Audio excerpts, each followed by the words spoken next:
Hey, everybody. Glad you're here. We're going to have yet another great late night chat. Hope you all are doing well. Wow, good times. Spoken of the American century. I say that the century on which we are entering can be and must be the century of the common man. A radical redistribution of economic power. I mean, we know that racism is just a byproduct of capitalism. Everything would be all right if everything was put back in the hands of the people. We need a government that will make sure Americans are taken care of and organize the economy to serve the people, not the profits of a wealthy few. We now have the techniques and the resources to get rid of poverty. We got to start getting out there with the people. Get out of the movement and get to the masses. We need a government of action.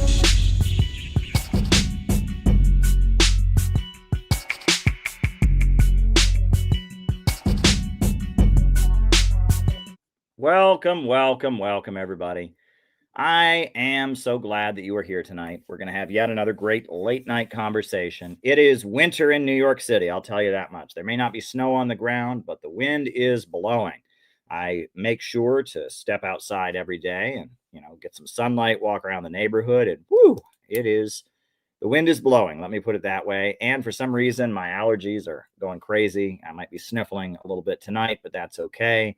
But I'm here with you all, and that's what matters. We're an amazing community, and we're doing great stuff. So, yeah, we're going to do the normal format tonight, which is questions can be sent via Rumble Rant, Caleb Moppin 22, or you can buy me a coffee, which is the best way. And shout out, 2 people already sent me a coffee. We've already had 4 coffees bought already. So that's great. We're ahead of the game to start out with. And you can buy me a coffee at any time. It doesn't have to be while I'm live. So if you were watching this later and there's something else, you're watching this tomorrow, the next day or whatever, and you want to send me a question, just send me a question, buy me a coffee. I will answer it on the next stream. And thank you. There is a weird situation tonight with my job. So there's a slim chance I may have to end this early tonight. I don't exactly understand what happens, but that's the way life goes sometime, but hopefully that doesn't happen. If it does, I will let you all know, and we'll just have to act accordingly. Got to pay the bills, got to do my work when it is necessary. But there you go. But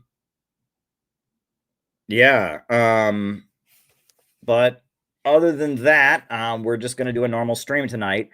Our big announcement is that coming up on January 11th, we are having an event in New Jersey. It's going to be a great event. Good buffet, good music, good speeches. It'll be about kicking off for the year of organizing. It's going to be absolutely awesome. So I hope that you will be there. Because it's going to be great. It is going to be great. Going to be absolutely great. And so, yeah, go ahead and register on the website so that we know you're there. We can send you the venue info and all of that. Got to be discreet about these things, but that's okay. It's going to be a great event. We're going to honor 3 local activists who are good friends of mine, who I very much admire and appreciate. We're going to honor them. It's going to be great. Now, one thing I would also urge you all to do is check out the CPI website. Go to our website, cpiusa.org. You can join the organization on the website, but we also have a news page. We got some new articles. Phil wrote a great article about the persecution of a church in South Korea and Japan. We have a great article on there about the Venezuela solidarity call that just happened. And we have an article about the first year to Los Angeles Innovation Circle. The CPI wing of Los Angeles is having its 1-year anniversary. We should sing them a happy birthday song. Happy birthday to CPI LA. Happy birthday to CPI LA. Happy birthday to the Center for Political Innovation Circle of Los Angeles and the Greater California area. Happy birthday to you. But anyway, it's great. It's great. Good stuff. Good stuff. But we're always doing great stuff with CPI. You can come join us in January. It's going to be great. It's going to be great. But go read the article on the website. It's an article from Dan, who's the regional captain for the West Coast. It's a great article. It's a great piece. And it's got a lot of pictures and all of that. And we're doing stuff. We are an organization. We are getting stuff done. I just sang you happy birthday, Dan. We are doing great stuff. Dan just wrote this great article about everything they've been up to over the last year. Good stuff. And we continue to build and organize, and yeah, we are doing great stuff. So become a member of CPI, come to our event in January. It's going to be good. Now tonight we're going to follow our usual format. Yes, sir. We are going to follow our usual format, which is me giving my opening remarks, followed by the roll call, and then answering your questions for the remainder of the show. So if you've got something you would like me to talk about in the second half of the show, all you have to do is send me a buy me a coffee is the best way to do it. But you can also do Rumble Rants. You can also Caleb Moppin 22 on the Cash app. There are multiple ways that you can send questions, but buy me a coffee is the best one, and you can do it anytime. We've got 2 that came in before the show even started tonight, and I'm looking forward to answering them. They're both good questions. They're both darn good questions. So on that note, folks, I am going to jump right in to my opening remarks for tonight. And my opening remarks for tonight are inspired. Shout out to this person. I don't know if they want to be named or not, but somebody who, is kind of in our circles. I don't think I've ever met this person in person, but it's somebody who's like in our circles, a friend of a friend, or somebody reached out to me on Facebook. And they inspired me. They inspired me to just talk about this tonight, just talk about this issue and use this to get to a bigger point. So about a year ago, I think, maybe a little longer ago than that, but about a year ago, I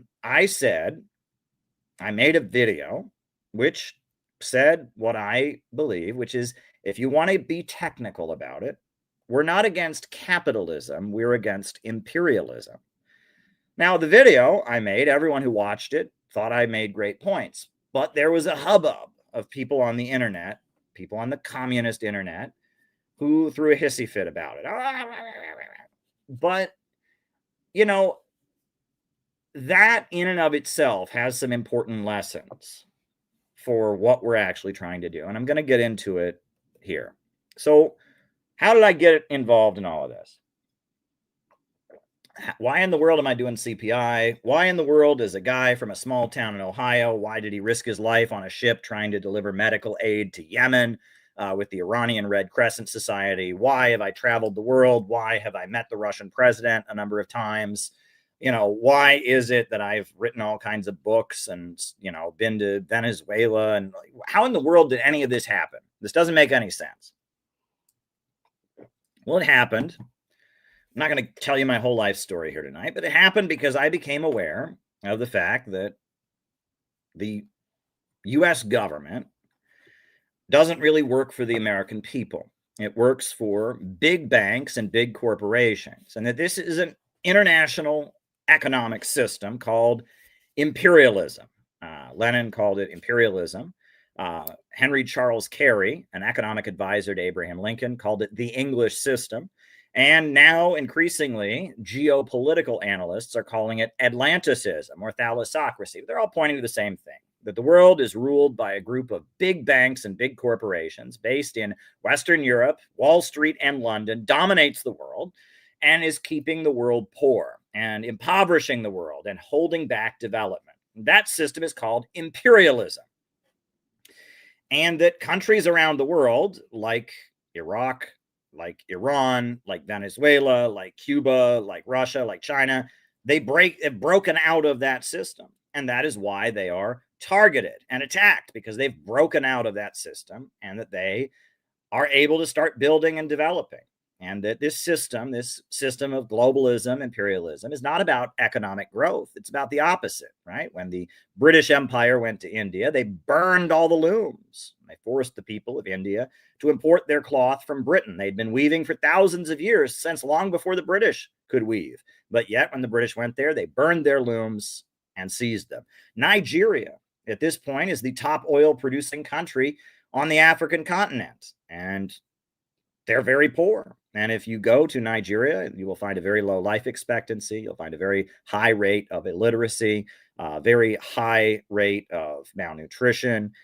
People are literally starving to death. People don't have access to medical care. People live without electricity. Why is it that a country that is producing more than any other country on the African continent of a very valuable commodity, oil, why are they so poor? Because they don't control their oil. Their oil is controlled by ExxonMobil and BP and Shell and Chevron, and that Western monopolistic corporations that are tied in with the government control the oil resources of Nigeria. So Nigeria is poor, while Wall Street and London get rich off their oil. And what country used to be the top exporting country on the African continent? Used to be Libya. Under the leadership of of Gaddafi, Libya broke out of the Western system and built itself up and raised its people out of poverty. And of course, then the United States bombed and destroyed Libya. And now Libya is a catastrophe, a disaster, and terrorist groups have set up shop, and people are drowning in the Mediterranean trying to get out. Before China broke out of the domination of Wall Street and London, it was the sick man of Asia, one of the poorest countries in the world. But it's broken out of Western domination. It's built itself up. They now have the second largest economy in the world. Russia was in a world of hurt after the fall of the Soviet Union. After the Soviet Union fell, their economy was completely wrecked. They stopped producing their own food. They stopped making their own steel. They were just in a world of hurt. But the Russian president, Vladimir Putin, came into office and reasserted state control over two big parts of the energy sector. He created two state-run mega corporations, Gazprom and Rosneft, and he used state control of energy revenue to reboot the Russian economy. And now Russia's economy is very strong, and it's been able to withstand all kinds of sanctions because they have stabilized it by taking control of their oil and their natural gas and controlling their own economy. And that opposition to this system of globalism, imperialism, that is the focus of my work. And I maintain that not only is that system bad for people in Asia, and that system is bad for people in Latin America, that system is very bad for people in Africa, it's also bad for people right here. It's those same big banks and big monopolies that are grinding America into poverty, that set up a prison for profit system, that pushed doctors to overprescribe opioid medications and created an episode of addiction in this country, that have let our country fall into pieces, with the water not being purified, places like Flint, and that these big corporations, these huge monopolies that dominate the United States and dominate the world, are the enemy of humanity. And that ultimately it is in the interest of all humanity to break out of the domination of these big monopolies and instead to have an economic system where human growth and creativity and innovation is unleashed, where we tap into the creative power that defines humanity. And I really do believe this is the proof of the existence of God. All other species simply interact with their environment, but human beings force the environment to serve them.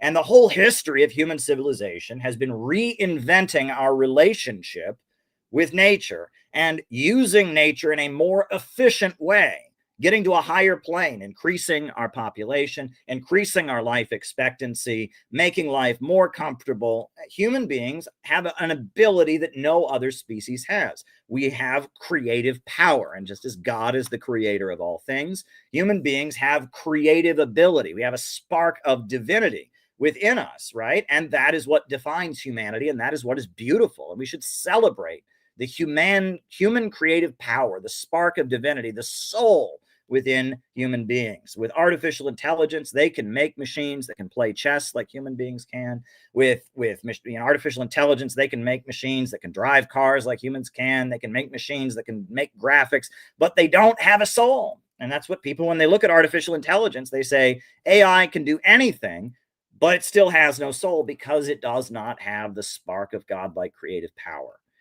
And that's why AI is a great tool, but it will never replace human beings, because human beings have the spark of divinity. We have a soul, and that is a very beautiful thing about humanity. And that's what I've come to understand. Now, this is my perspective.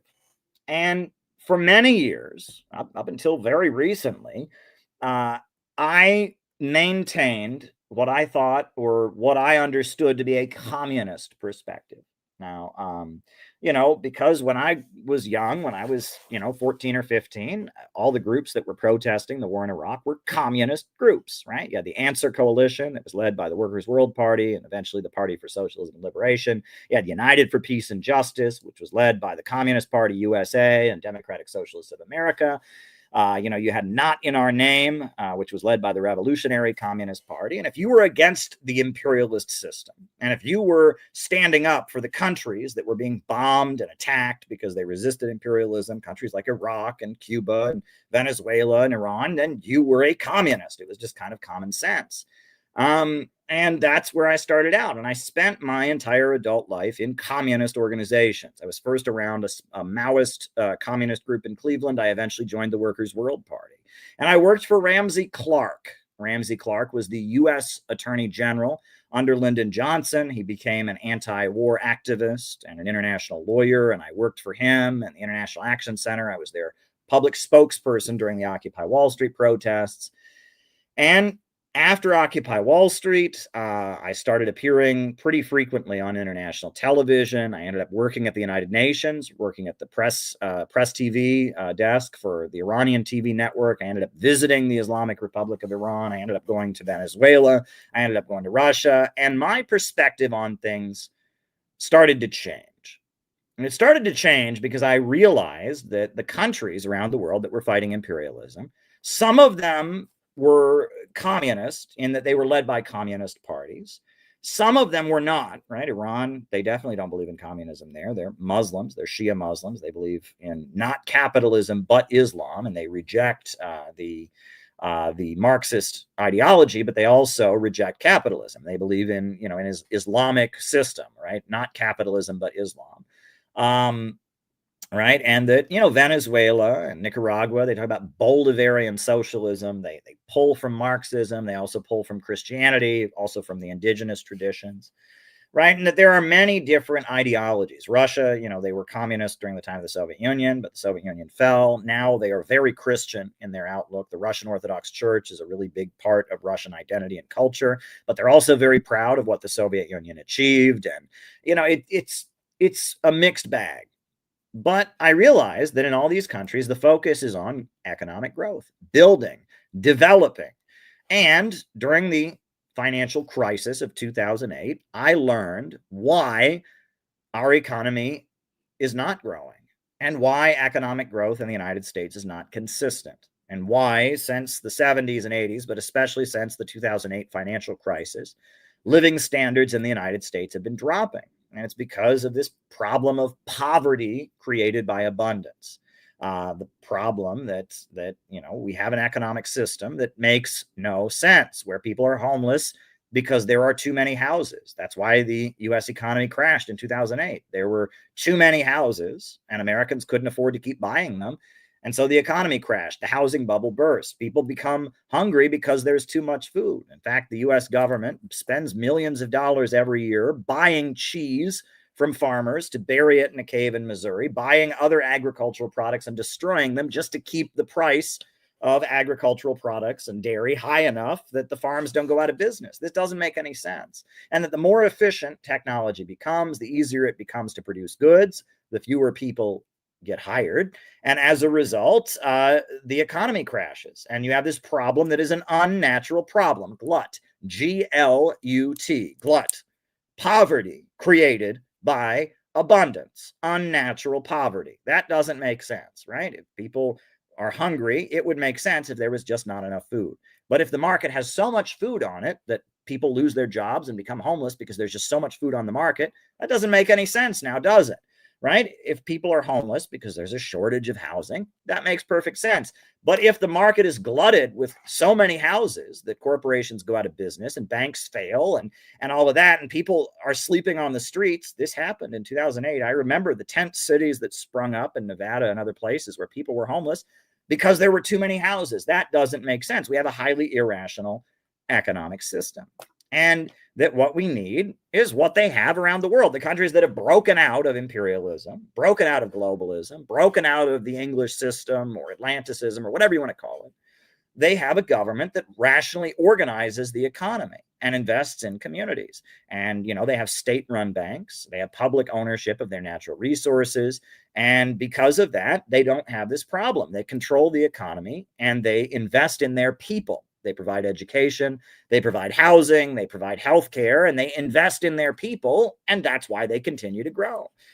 And that was the understanding that I developed, and that comes out of communism, right? The understanding of overproduction, value crisis, the tendency of the falling rate of profits, understanding of imperialism, monopolistic capitalism, that comes out of communism. But I realized, though, that all the communist countries, Cuba, Venezuela, Vietnam, China, all of them have really emphasized having the market sector in the economy. If you go to any of those countries, they say, we want a market sector. We want to be more like China. We want to be more like Vietnam. We want to have private businesses. We want to have stores. We want to have restaurants. We want to have hotels. And we want people to open businesses, but we just don't want profits to be in command. And that then raises the question of what is the difference between capitalism and socialism? What is it, right? And that we're taught in America, socialism is when the government does stuff, right? Is if the government does everything, that's full communism. If the government does nothing, that's full capitalism. Well, that's not true. Every capitalist economy that has ever existed has had a post office, has had the government pave the roads. There's always a state sector, and so, and increasingly communist countries have a private sector, right? China has a thriving market sector. Vietnam and Cuba and Venezuela have a thriving market sector. In fact, in Venezuela, the rate of state ownership is much, much lower than in China. Practically nothing but oil is government run. The government subsidizes many private companies in Venezuela, but in terms of government-owned industries, there's very little of that in Venezuela. What is the difference? Why is Venezuela socialist and Singapore capitalist? In Singapore, there's a huge amount of government ownership. In Venezuela, the government ownership is very small. Why is China socialist and with its vast market sector, and Saudi Arabia capitalist, where the Saudi royal family controls practically everything? What's the difference? Well, it's because state ownership is not what defines it. What defines the difference between capitalism and socialism, as I understand it, is profits in command, right? Is that in a socialist society as a whole controls the economy. There may be private enterprise, there may be private businesses, but it's not the chaos of the market that's in control, right? It is a rational central plan. You have a government that comes out of an anti-colonial revolution that organizes the economy to make sure that it continues to grow. Whereas in the capitalist system, there might be state ownership, there might be private ownership, but it's done in the interest of maximizing profits for shareholders, right? Profits are in command, the anarchy of production. That's the difference. Do you have a society that controls the means of production rationally and centrally, or do you have a society where the market rules? That's the difference, right? Under capitalism, said Frederick Engels, the means of production only function as preliminary transformation into capital. Capitalism is the chaos of the market, the anarchy of production, but socialism and eventually the higher stage of communism is defined by society as a whole controlling the economy.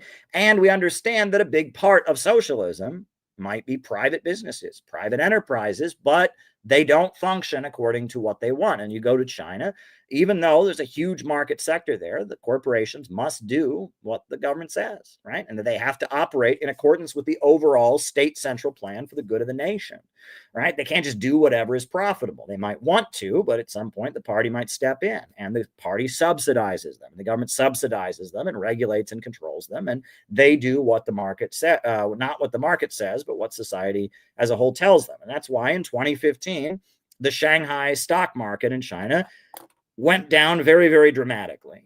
And I mean, it had a really, really dramatic crash. And, everyone expected the Chinese economy was just going to end forever. But it didn't, because first of all, most of China is not invested in it. Most of China is fully insulated from the stock market. Second of all, the government banned short selling and froze the selling of stocks in any state-run enterprise. And as a result, within a week, China's stock market was right back up as if nothing had happened.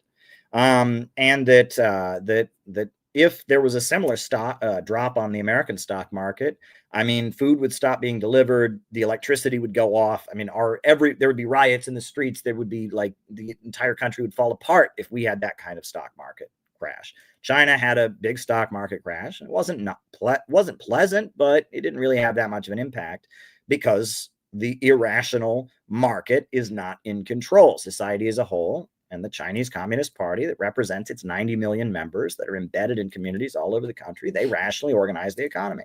Even though there's private companies there, even though there's a stock market, they're in command. So that's the difference that I understood. And that socialism, as I understood it, is a pro-growth economy where profits are not in command.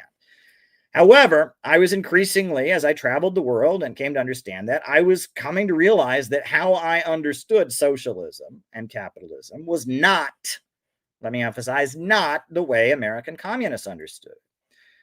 American communists said, oh no, China's got nothing to do with socialism.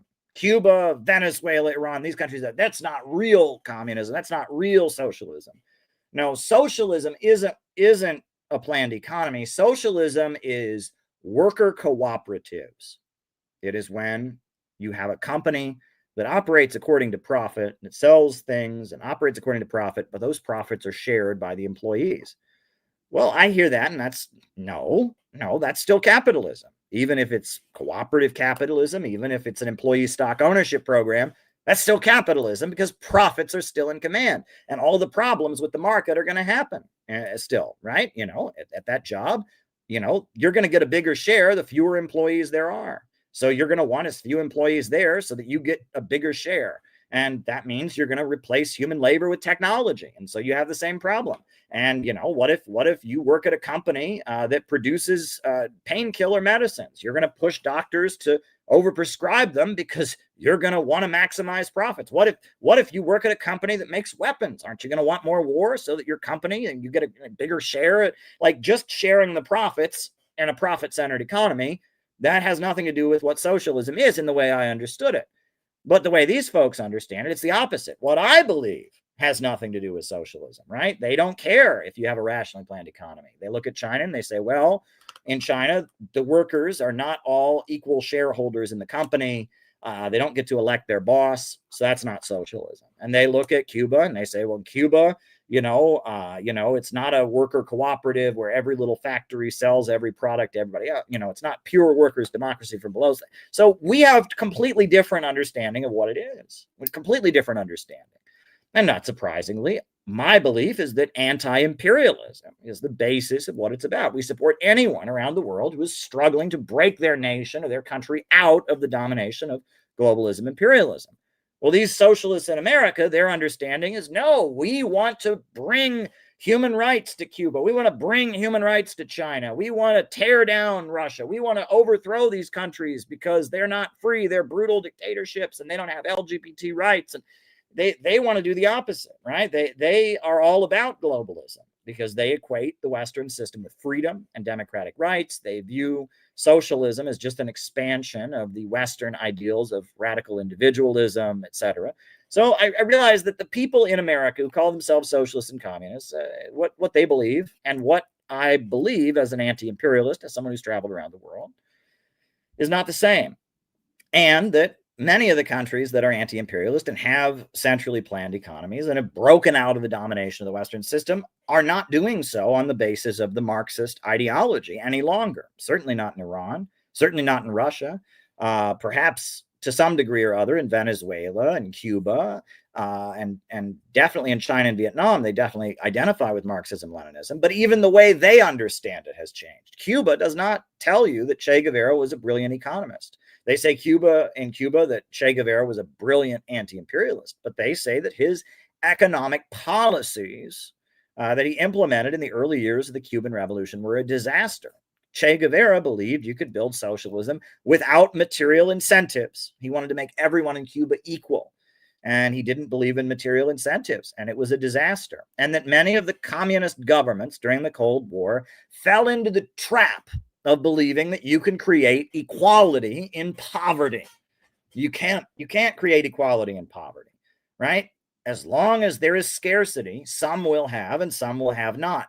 The basis of eliminating inequality is abundance, right? And eventually the idea is there'll be so much abundance that not only will everyone be pretty much equal because everyone has enough, but on top of that, there will be no need for coercion or a state. But the basis of the higher stage of communism, a stateless, classless world, the egalitarian vision is raising the productive forces. The idea is to eliminate the anarchy of production, the chaos of the market, rationally organize the economy to create vast abundance, and that vast abundance will break down inequality. We're not going around trying to make everyone equal, and they did that. They tried that in Cuba right after the revolution when Che Guevara was running the economy. And as brave as Che Guevara was, it didn't work out too well. And eventually Che Guevara, he left the country, eventually died in Bolivia. And, Mao and the Cultural Revolution in China, they tried that in China. They tried to make everyone absolutely equal during the Cultural Revolution in China, and it was a disaster. And then they moved away from that, where Deng Xiaoping said, poverty is not socialism, but to be rich is glorious. And we do not believe one can transition to a higher stage in poverty. And Pol Pot in Cambodia, he said they could have pure egalitarian communism without industry. They could have an agrarian economy with no electrification. They could just make everybody equal. And that was a disaster. You cannot create equality in poverty. And if you try to do it, that's a recipe for brutal political repression and all kinds of bad things. That's what the communist governments all learned during the Cold War. And they're not going to make that mistake again. They're not going to try to create equality in poverty. They're going to try and rationally organize their economy to raise productive forces, and that will include inequality. There will be some who have more and some who have less. And the road to getting better about that is investing in people and having a rationally organized economy. But it's not creating equality with willpower. You can't create an egalitarian society by being mean to people, by just pushing it. It has to be a change in the abundance and the productive forces of society. And all of this understanding, this is very deep, heavy economics. And the problem is, this is really advanced stuff, right? This is not kindergarten, right? When you're in kindergarten, you learn your numbers, right? Number 1, number 2, number 3, you learn your letters, A, B, C, D. You learn your colors, red, purple, green. And knowledge at the kindergarten level is pointing at things and saying, there are 2 apples. There are the apples are orange, or the apples are red, and the banana is yellow, and you're learning to identify things. And then a lot of people that get into leftist politics, that's what they get kind of stuck in, pointing at things. That is this. That is that. This is capitalism. This is imperialism. And that's kind of what they know how to do. They know how to point at things. Well, if all you're ever able to do is point at things, you have to be able to point at things. You have to learn what these concepts mean. But if all you ever do is point at things, you're not really going to be able to change the world, right? You have to not only be able to identify things, you have to know how to change them. And one thing that we have learned throughout the course of the 20th and 21st centuries is that everywhere that's ever had an anti-imperialist revolution, it has come about on the basis of a coalition, right? What does the Chinese flag stand for? This is the Chinese flag. I'll put a Chinese flag on here. I got a Chinese flag here somewhere. Do I have to download it again? I think I have to download another Chinese flag image. Hold on. We're going to put the Chinese flag on the screen, right? This is the flag of the People's Republic of China. This is the Chinese flag, what I'm about to put on the screen. And this is important, what I'm about to tell you, right? Let's make sure it's an image that's going to fill up my screen. Nope. Oh, goodness, don't you hate Google Images sometimes, right? We're putting a Chinese flag on the screen. Gosh darn it. Why? Just give me one that will fill up my screen, will you? Oh my goodness. Just give me a Chinese flag that's large. Large flag. Give me a large. There we go. Large Chinese flag. All right. Now we have a large Chinese flag that I can put on my screen. Here we go. This is the flag of China. What does the flag of China stand for? What's the symbol?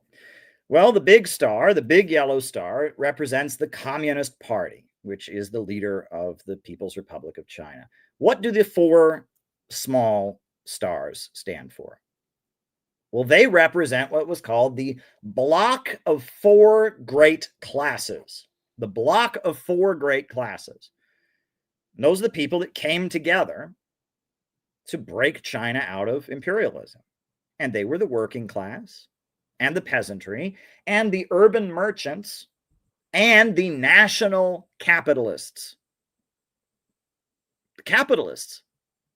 Yes, there are two stars on the Chinese flag that stand for capitalists. One stands for the national capitalists, the other stands for the urban mercantile capitalists, and the other little star is for the peasantry, and the other star is for the workers.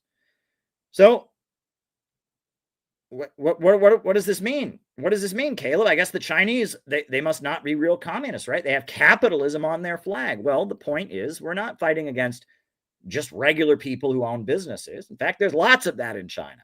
We're fighting against profits in command. And the main manifestation of that is imperialism. And that the way that they built a coalition to kick the imperialists out and create the planned economy China has today is they built an alliance of people who would benefit from it. Workers, peasants, and urban merchants and capitalists, right? And that even today, the Chinese government, there's lots of private owners making lots of profit that love the Chinese government and are an essential part of its planned economy. If you go to Venezuela, when I visited Venezuela in 2015, they took us to the Center for African Knowledge, a beautiful building. And at the top, they have a museum all about the history of Afro-Venezuelans and their contribution to Venezuela's culture.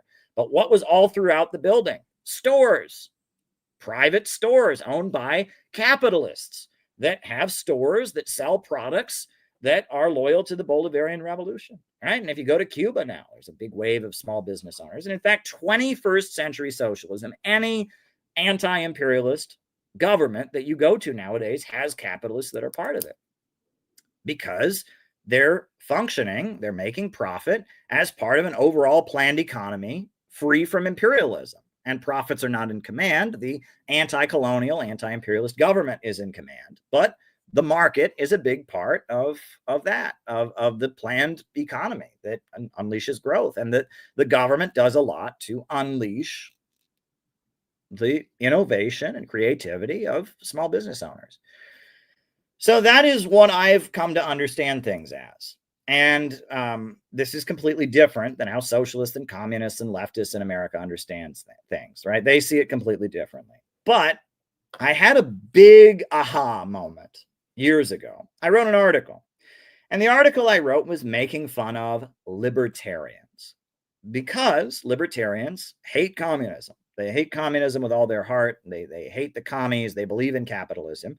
But there are many, many libertarians who love China and love Russia. And in fact, I had a libertarian tell me, quote, Russia is more capitalist than America. And I said, how can you say that? The government runs, the whole economy of Russia is centered around oil owned by the government and natural gas owned by the government. And all the private companies get government subsidies. How can you say that? But in their minds, Russia was more capitalist than America. So I wrote this article, and I actually got a response from a number of libertarians who said, yes, what you're saying is true, but And they made a very good point that yes, in Russia, the government controls the energy sector, the government controls banking, the government subsidizes corporations, but it's way better to be a small business owner in Russia than America. Why? Because the government doesn't regulate you like crazy. The government does the opposite. It loans you money. If you want to start a farm in Russia, the government loans you money to start your farm. If you want to start a shoe company in Russia, the government loans you money to start your shoe company. In fact, the government sits there and says, damn it, we really need somebody to start a shoe company. Who can we give money to start a shoe company? And Russia has a flat tax, which is something that conservatives in America really want. You know, in Russia, your taxes are, I believe it's 11%, no matter what, no matter how much money you make, no matter where you live, your taxes are 11%. Now, why? Because the Russian government doesn't primarily fund itself with tax money. It funds itself with oil and gas revenue. So the taxes are only 11%, which makes it also a really great place to do business, right? If you're only paying 11% in taxes. And that I realized that for a lot of libertarians, what mattered to them as libertarians was they want to start their own business. They want to be creative and innovate without the government crushing them, without the wealth that they earn at their small business being taxed away. That's what they want. And that even though Russia and China have heavily state-run economies, in what capitalism means to them, Russia and China are more capitalist because it's easier to be a small business owner in those countries. Interesting, isn't it? It's very interesting. In America, if you open a small business, they are going to regulate the shit out of you and make you get all kinds of crazy licenses. They're going to tax the crap out of you. They don't want you to do it, right? They don't want you to open a restaurant. They want you to go to McDonald's, right? They don't want you to open a hardware store. They want you to go to Home Depot, right? And the big monopolies who run America crush small businesses. Whereas in Russia and in China, where the state controls the major centers of the economy, the state is the monopoly. They are subsidizing and actively working to foment small business owners. And that's why a lot of libertarians, even though they are very opposed to the idea of communism and they love the idea of capitalism, they see Russia and China as a better example of the kind of capitalism that they want. And then if you talk to these libertarians about what communism means to them, communism means them not being able to own their small business. Communism means taking away the money they've worked long hours in their little restaurant to have and giving it to some lazy person. Communism, means shoving some kind of socially liberal agenda down their throats and forcing them to have an LGBT flag or something like that, right? That what matters to them, right? What they consider capitalism to be their ability to exist as a small business owner. Plus, they tend to think of Walmart and ExxonMobil and BP and Bank of America and the big monopolies. They tend to think of them as communist because the government is heavily involved with them. And it's true, right? If the government writes rules about how you're going to have a hardware store, Home Depot will write those rules, and the little hardware store guy in your neighborhood is going to be ignored. And if the government is writing rules about restaurants, you bet that McDonald's and the Kroc family are going to have a seat at the table writing those rules. And you can bet that those rules are going to be written in a way that is going to crush the restaurant in your neighborhood, right? That they view, in their minds, communism is big monopolies taking away their ability to innovate and grow and kind of forcing degrowth to maintain their monopoly. That's what and capitalism is growth and innovation. And they see Russia and China as more capitalist, even though the state runs the economy more. And they see America as more and more communist because the big monopolies are crushing them and the big monopolies are in bed with the government as they do it. And so that inspired me to say, well, what we want, and I've been saying this from the beginning, is, actually what the American Communist Party, the CPUSA, said it wanted in the 1950s was, if you read William Z. Foster, they wanted an anti-monopoly coalition. That's what they were striving to create, an anti-monopoly government, a government against the big monopolies. That's what they're striving to create. And that government would have small business owners and farmers and workers and unemployed people and all kinds of people. And it would be about breaking the power of the big monopolies. And that if you read what the Communist Party said back when it was like a serious force to be reckoned with before the end of the Second World War, and even a little bit after the Second World War, they said that in Bill of Rights socialism, American socialism, whatever you want to call it, there will be small businesses, but the big monopolies that are driving toward war and fascism will be defeated, and we'll have a government that is for the farmer and for the worker and for the small business owner. We'll have an anti-monopoly state. That is what the Communist Party was for, or a people's democratic government. That's what they called for.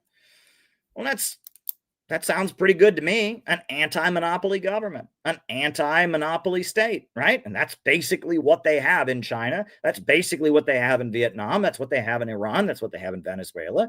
And as somebody who understands all of this, that's what I'm for. So, being who I am, I come out and I made a video and I said, we're not against capitalism as libertarians understand it. We're against imperialism. We're against big monopolies, right? And that a big part of 21st century socialism is capitalism. If you understand capitalism the way I do, capitalism is profits and command. But if you understand capitalism the way libertarians do, which is your ability to start a business, your ability to make money from your business, your ability to have your business and not have the government crush you with taxes and regulations, I'm for that, right? I am for a government that enables people to be creative and start their own business, but smashes the power of the big monopolies, the imperialists. So we're not against capitalism. We're not against people having their own store. We're not against, private hotels and private restaurants and new tech ideas. We're against the big monopolies. An anti-imperialist united front, an anti-monopoly coalition. And this is socialism in the way we understand it, because if we were to break the power of the big monopolies, it would be a planned economy. And those private businesses would be part of the planned economy, but profits would not be in command. That's socialism as we understand it, but it's capitalism as they understand it. It's getting rid of the communism of the big monopolies that libertarians don't like, and it's getting rid of the capitalism, the domination of the world by the big monopolies that we don't like, right? And that's the basis of how we can build a genuine revolutionary movement in America. And so when it really gets down to it, libertarians, a big chunk of them, not all of them, and communists, not all of them, but those who actually understand what's going on outside of the Western system, people that understand China and Vietnam, we kind of want the same thing. We want a government that enables growth, a government that promotes innovation and creativity, and we want the big monopolies and the government that is in bed with them to be broken apart. And we want a government that invests in communities and enables our kids to grow up and be creative, and enables, every person to get a job and contribute and unleash their human creative power. That's what we want. And libertarians want that. And we want it also. The problem is libertarians, they think that it'll just kind of happen without a government. They don't understand that we need a people's government to break the power of the big monopolies and invest in communities and allow this growth. And communists don't believe in this because they want worker cooperatives, or they want, I don't know what they want. They're putting on their silly Lenin costume, or I don't know what they want. Communists believe in all kinds of crazy crap that has nothing to do with anything I just said. I've been talking about for the last 50 minutes. So I made this video about a year ago, maybe a little longer than that. And I said this, and oh my gosh, they all lost their minds. They all lost their minds. And I guess a couple weeks ago, a couple days ago, somehow they discovered this again. And I realized, so I want to show you, this is what was sent to me today. Shout out to the person who sent this to me on Facebook. And if you're still watching, great. This was what was sent to me a couple days ago, from yesterday, basically. This is what was sent to me. All right. Clowns to the left of me, jokers to the right. So you're an imperialist. We're not against capitalism. We're anti-imperialists, right? So you're an imperialist. At least I'm glad he stopped pretending to be a communist. Caleb's stopping. All right. And there's a one of these like fake Wikipedias that's like rigged to smear me, says, oh, he doesn't understand that capitalism that imperialism comes out of capitalism. He must have never read Lenin. And you get all these people. Why are they talking this way? Why? Well, I've got to tell you something, right? I've got to tell you something. And I've been thinking a lot about this. And it's funny because I pay very, very close attention to someone I really admire named Angela McCurdle. I was the former president of the Libertarian Party. And she deals with the exact same crap in libertarian circles. Why is it? What's going on here? Well, the reason these people made these like stupid comments, right? I just explained, what I believe, right? And you'll notice that none of them are responding to anything I said, right? They're saying that I don't understand that imperialism is monopolistic capitalism, right? They're saying, oh, I'm an imperialist. They're saying all kinds of crap. Why are they talking this way? Because they want me to be wrong. They want me to be wrong, right? And you can never convince somebody who wants you to be wrong, right? If someone wants you to be wrong,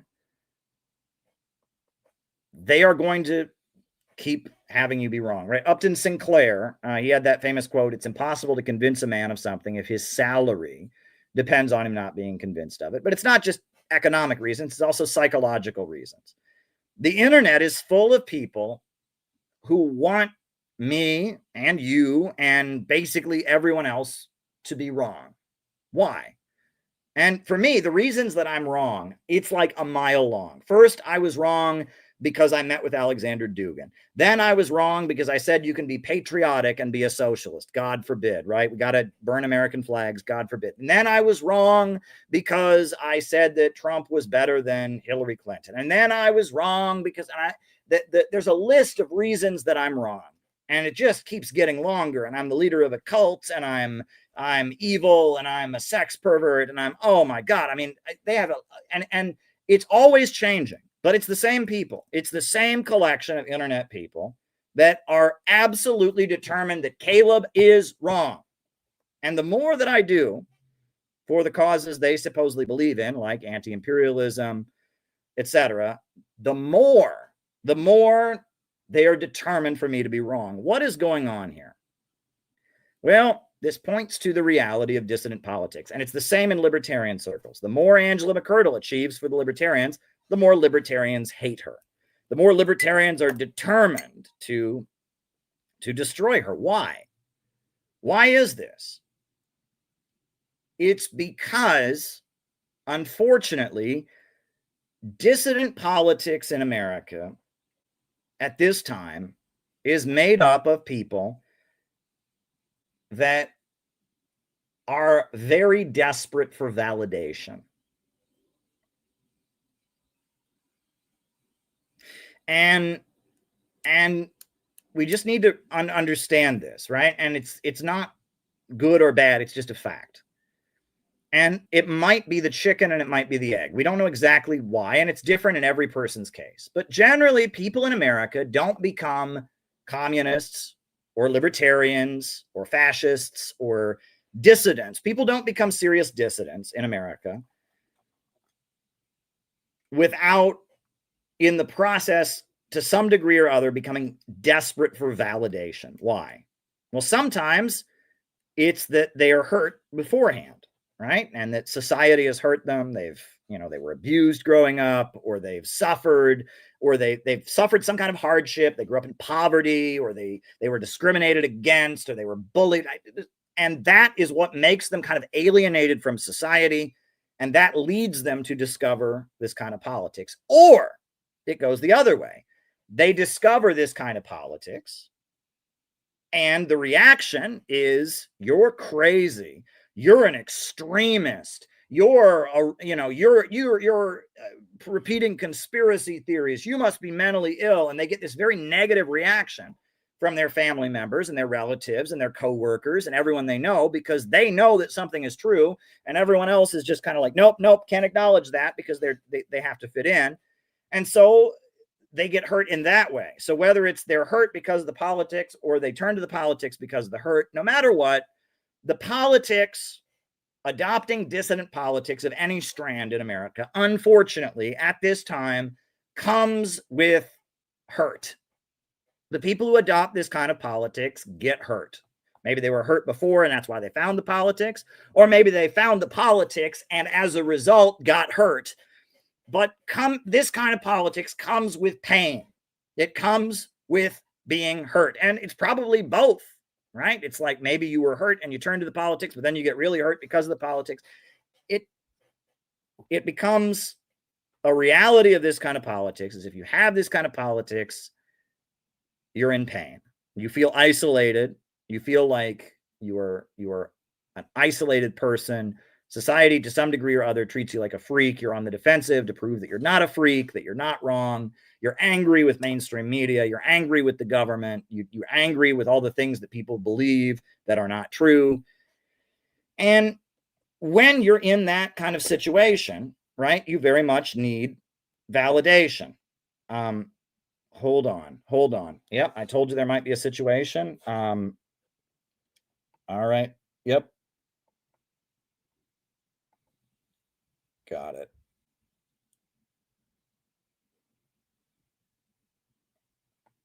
Hold on.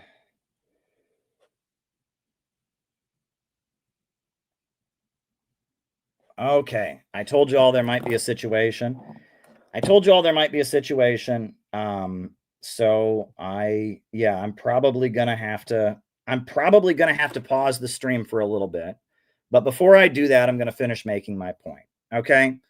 I told you there might be a situation and I may have to deal with this, but I'm going to finish making my point, which is that a lot of these people, I mean, the overwhelming majority of people who have these kind of politics, it comes from a place of hurt, right? Or it leads to a place of hurt, or it's just a cycle where maybe there was hurt there before and maybe there's hurt after,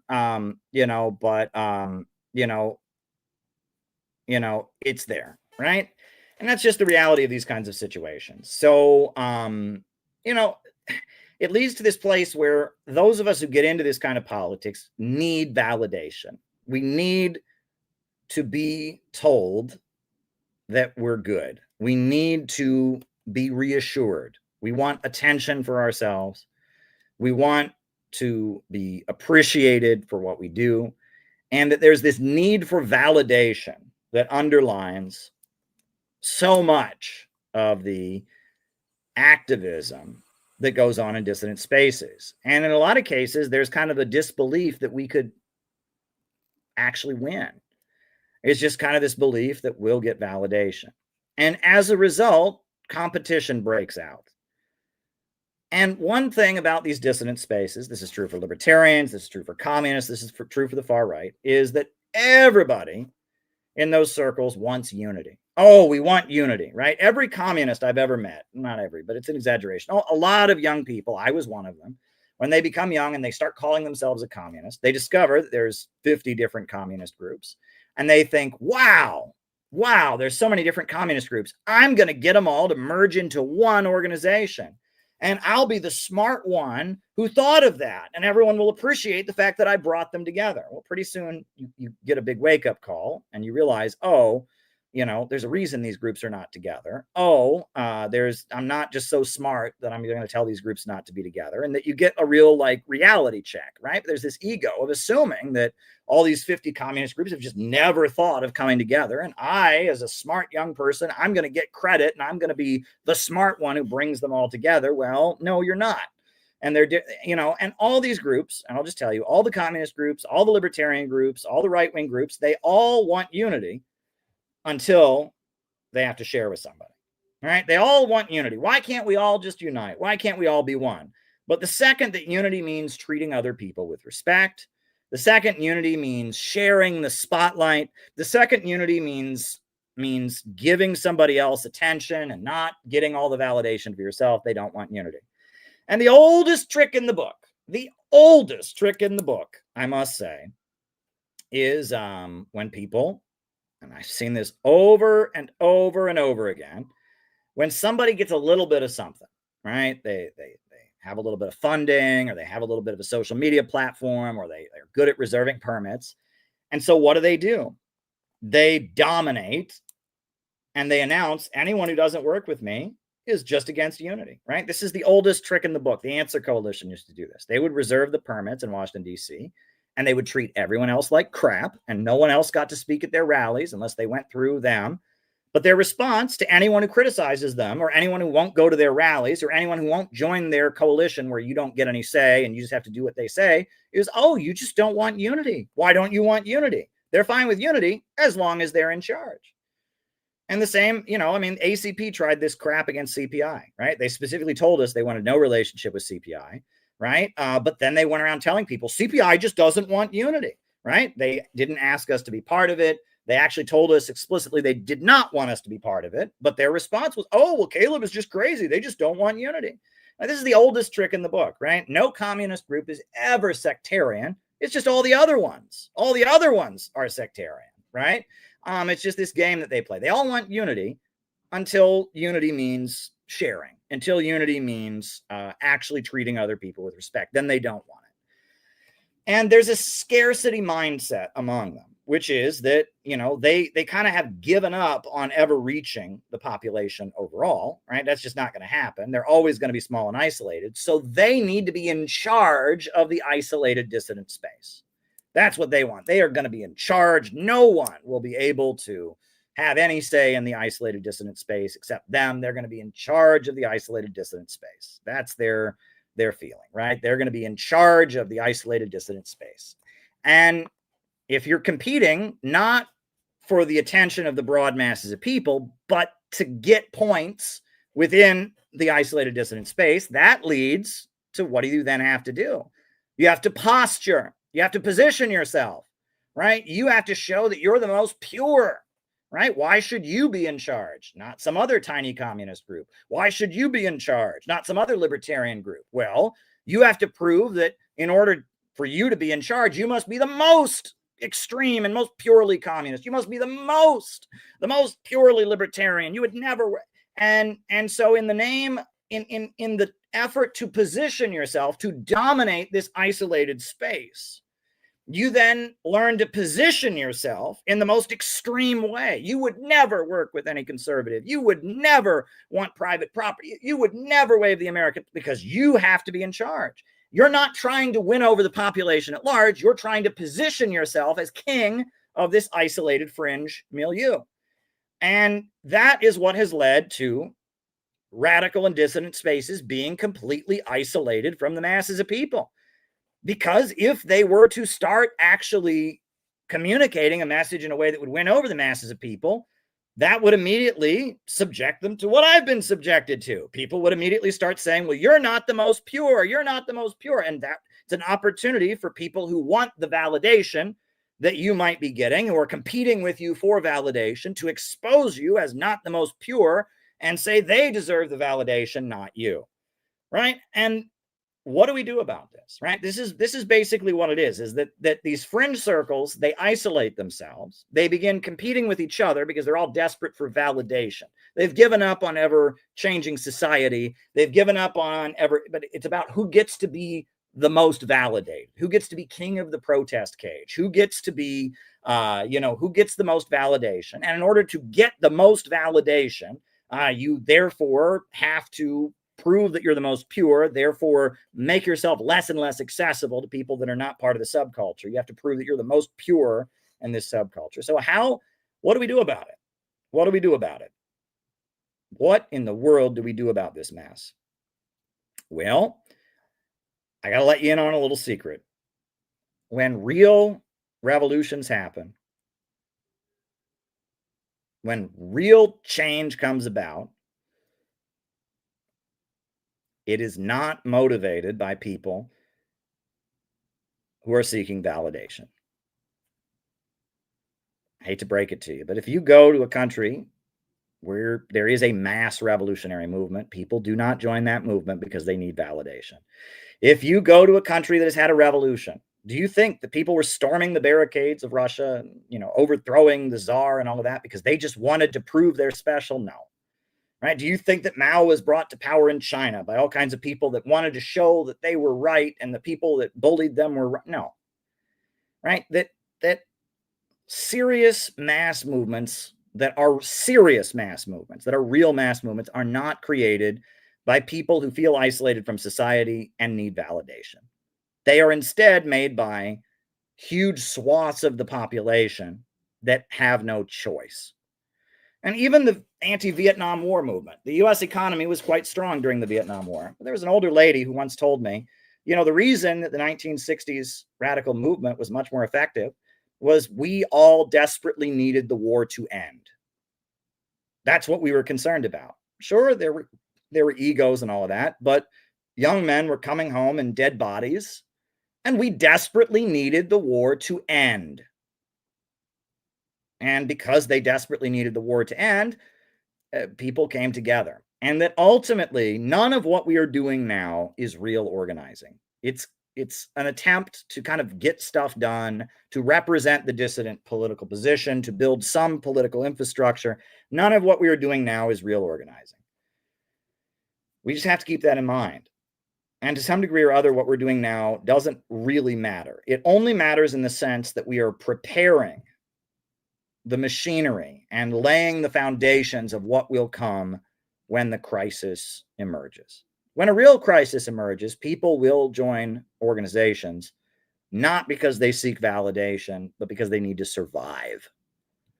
When the real crisis comes, people will get involved and join mass movements and such, not out of a need, not because they feel they don't fit in from society, but because they are desperate, right? And they will join these kind of mass movements, and it won't be about seeking validation. It'll be about an urgent need to accomplish what the organization is seeking to accomplish, right? Those unemployment councils in the 1930s, yes, the leaders were communists, but the majority of people who joined them were poor, hungry people who desperately needed the government to feed them.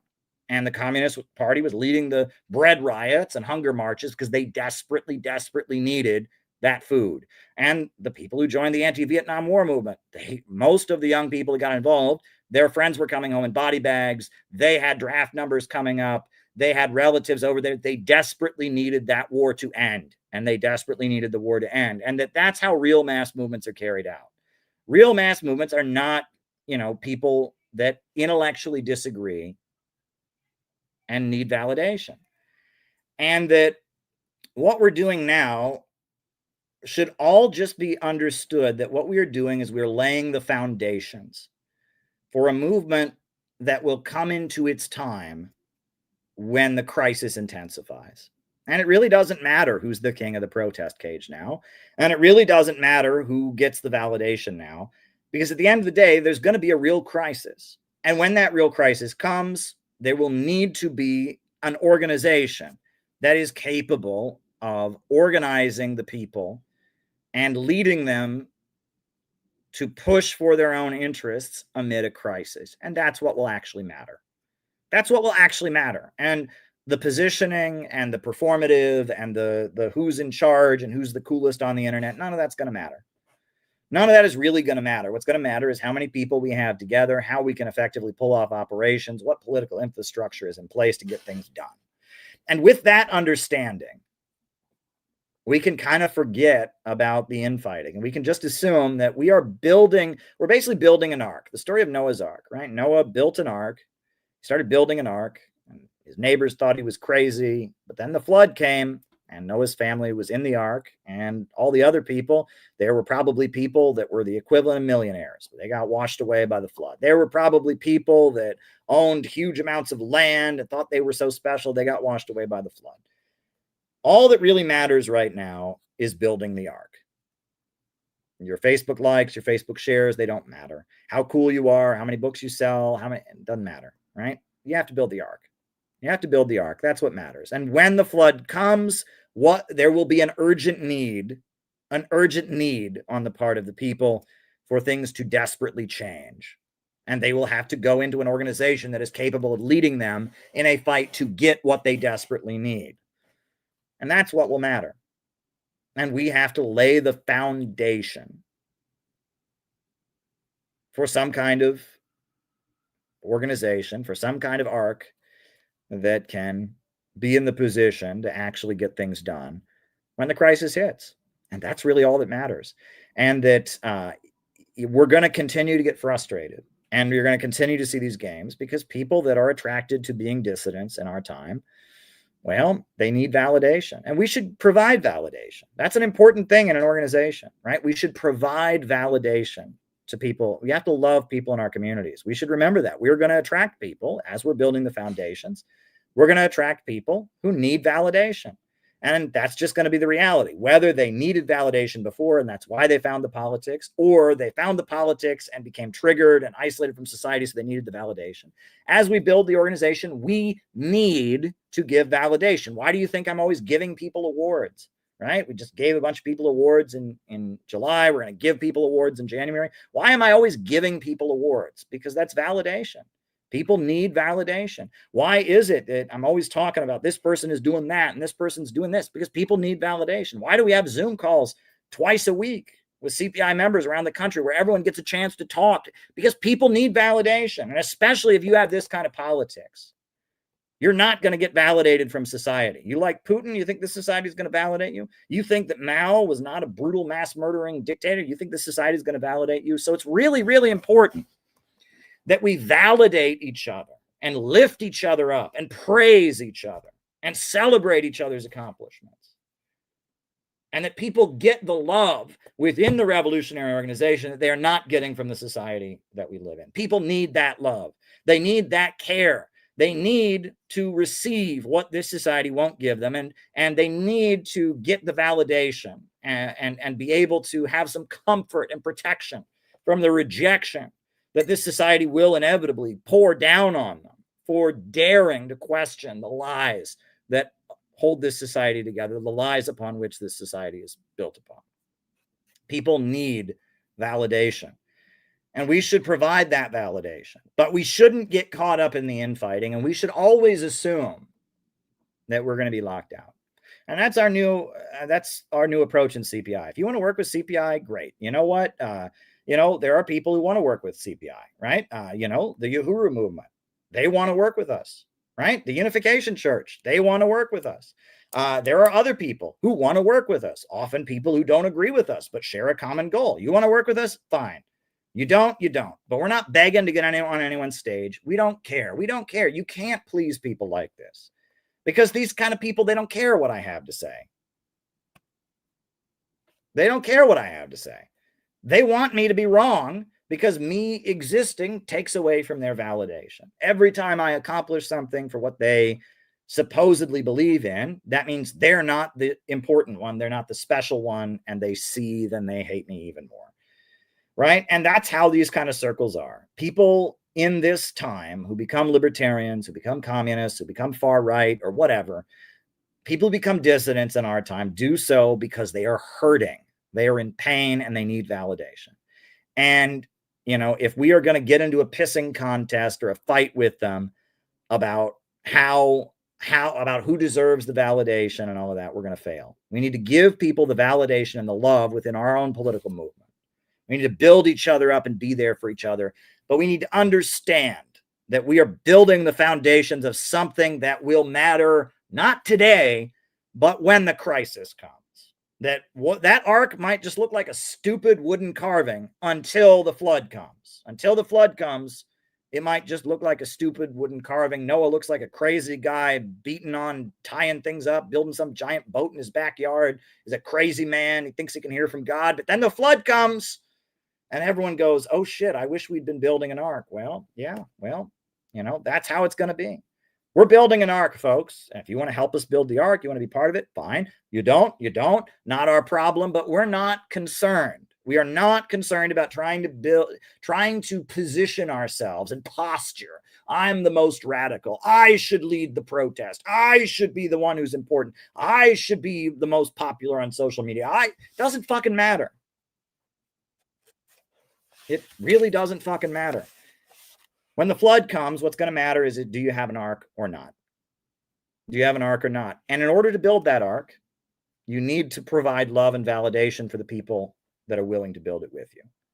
And so, yes, we have to keep in mind that people in our circles are going to be hurting, that people in our circles are going to be feeling rejected, that people in our circles are going to need to be lifted up and celebrated. That's important, and we should never forget that. But at the same time, you know, we should just assume that dissident circles are a dead end, and that our ultimate validation, our ultimate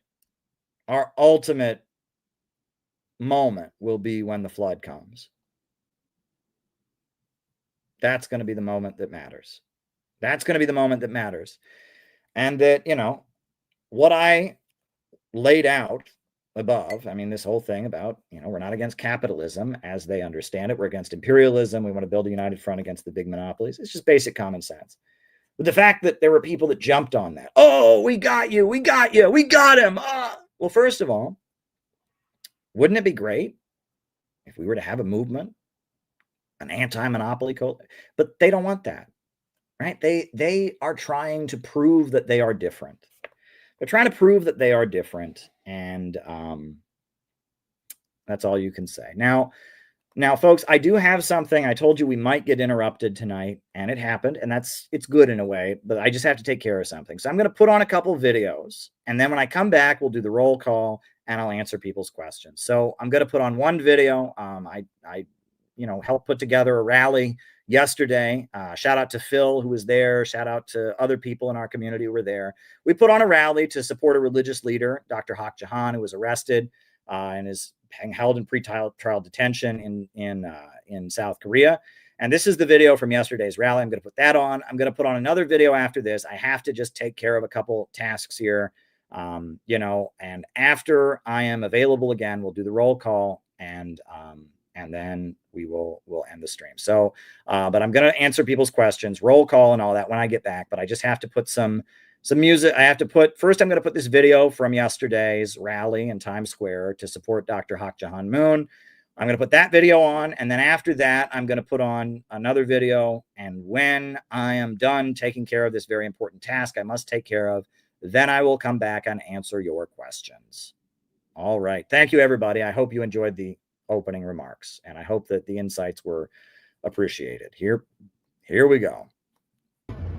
Are standing up against religious persecution. Our Holy Mother Han is persecuted so much. So we're here at the church, just kind of getting everybody ready. We got a sign here. She is innocent, with Hak Jahan Moon on it. Ready to go do something, huh? That's right. That's right. Release the Mother of Peace. Release the Mother of Peace. Release the Mother of Peace. Since the age of 16, when he started to work for peace, when so many people at the age of 20 don't even know what to do in life. So we are here in Times Square to support the Holy Mother Han. Holy Mother Han is the founder of the Women's Federation for World Peace International that has an NGO in the United Nations. And she's also the great leader of Family Federation for World Peace and Unification. God, we love you, brother. We love you, brother. We love you, brother. We love you, brother. But they're bringing up these same ideas, these same charges. They're thinking it's ridiculous. It's completely ridiculous. It's all trumped up. What we're asking for is to let our true mother out of jail until and unless she's found guilty in a court of law, which will never happen because she didn't do anything wrong. She traveled the world. She went to Africa, where I am from. She went to the very corners of Africa to pray for Africans. And she's been persecuted in Korea because of her religious affiliation. And we're here to support her because she's innocent and we want her to be released. Hallelujah! Hallelujah! Hallelujah! Hallelujah! We are with you, Holy Mother! We are with you, Holy Mother! We are with you, Holy Mother! We are with you, Holy Mother! I hope we can overcome this kind of situation because of Holy Mother Han always be with us, and Heavenly Parents also work together, and watch us. Koreans need to really demonstrate that heart of filial piety, and it has always been in the South Korean culture, the culture of filial piety, the culture of patriotism, the respect of the elders for generations, for millennia. South Korea has been known as that. And today, what is happening is really different. We're out here because we support this global campaign. We know how important Dr. Akjehan has been in the effort to bring reconciliation between the United States and North Korea. And her family, her late husband, and herself, they have invested so much money into North Korea. They have visited North Korea and met with Kim Il-sung. Release the mother of peace. Release the mother of peace. Release the mother of peace. Thank you. Release the mother of peace. Release the mother of peace. Release the mother of peace. She's the one who really brought, the peace road to connect the entire world. She traveled around the world in order to reach out to the corners of the world to promote peace and family. We remember ancient Rome at the time of Jesus. Ancient Rome was mighty in power. Rome's army subdued many nations, and Rome was so powerful. But what did the Romans do? They persecuted Christianity, like what's happening in South Korea now. They're persecuting Holy Mother Han and our church, Unification Church, Family Federation. Rome's mighty army was so powerful, but what happened? Rome fell. Rome burned because Rome persecuted Christians. Ancient Rome persecuted Christians, and Rome fell. Rome burned. And what's happening in South Korea? They are persecuting our Holy Mother Han, whom our heavenly parents sent. After 6,000 years, they are persecuting her in South Korea. The movement is being persecuted around the world, and this shouldn't be happening. We are in full support of the call to release the Mother of Peace. Dr. Akjehan is an important ally of all who want peace in the world, and especially those who want peace on the Korean Peninsula and peace with the Democratic People's Republic of Korea. Release the Mother of Peace. Release the Mother of Peace. Release the Mother of Peace. Release the Mother of Peace. Release the Mother of Peace.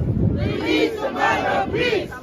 Now! Release the Mother of Peace. Now! From the cross of the world to the cross of humanity, to really want to bring a peace. That's why we call her the Mother of Peace.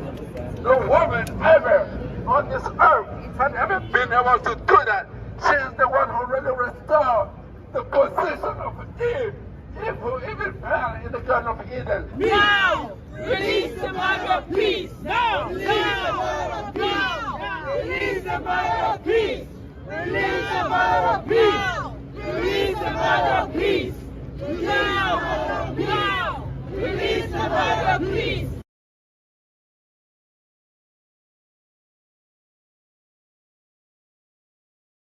Okay, I'm still somewhat occupied. I hope you all enjoyed that. I do want to put on, there's another video. I do need to continue taking care of what I'm taking care of. I have this little task I need to take care of. So I'm going to put on another video that's almost done downloading. It should be downloaded momentarily. I'll put that on for a little bit until I can come back and just do the roll call and answer your questions. I do thank you all for waiting here, but I should be able to put this other video on for just a moment. And I do have to just take care of a couple things and just take care of a task here. Thank you for being patient. I really love doing these streams, and I think the opening remarks here went pretty well. So I'm going to put on this other video in a second here, and then from there, we'll be able to figure things out. But yeah, I just got to put on. Thanks you all. It's kind of, sometimes life is a bit chaotic. Not everything goes according to a schedule that you're expecting, but that's okay. You all are a great audience, and you're all very comparable. If you do have a question for the second half of the program, please send it in, right? As soon as I'm done with this little task I need to take care of, I will then be able to start answering questions. So please send some more questions. Best way to send them is via Buy Me a Coffee. Buy Me a Coffee. You can also send Rumble Rants. You can also send,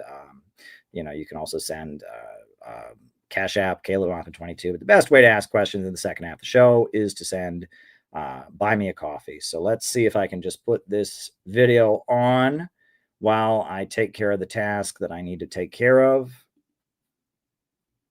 All right, I'll be back. Oh.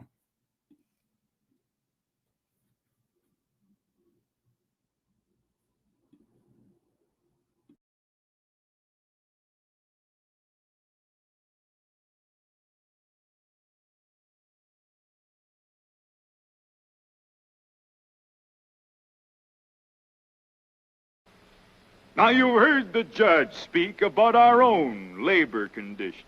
As an American, I cannot be proud that such conditions exist. But as an American, I can ask, would any of the striking workers in the North elect to change places with the slaves in the South?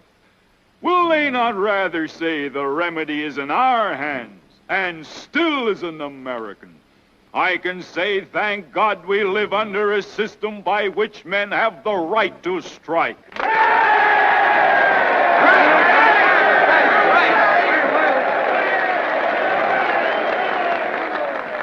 I am not preaching rebellion. I don't have to. This country with its institutions belongs to the people who inhabit it. Whenever they shall grow weary of the existing government, they can exercise their constitutional right of amending it, or their revolutionary right to dismember or overthrow it.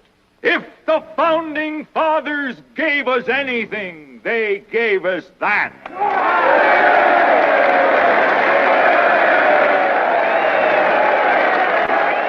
The purpose of the Dred Scott decision is to make property and nothing but property of the Negro in all states of the Union. It is the old issue of human rights versus property rights. It is the eternal struggle between two principles. The one, the common right of humanity. The other, the divine right of kings.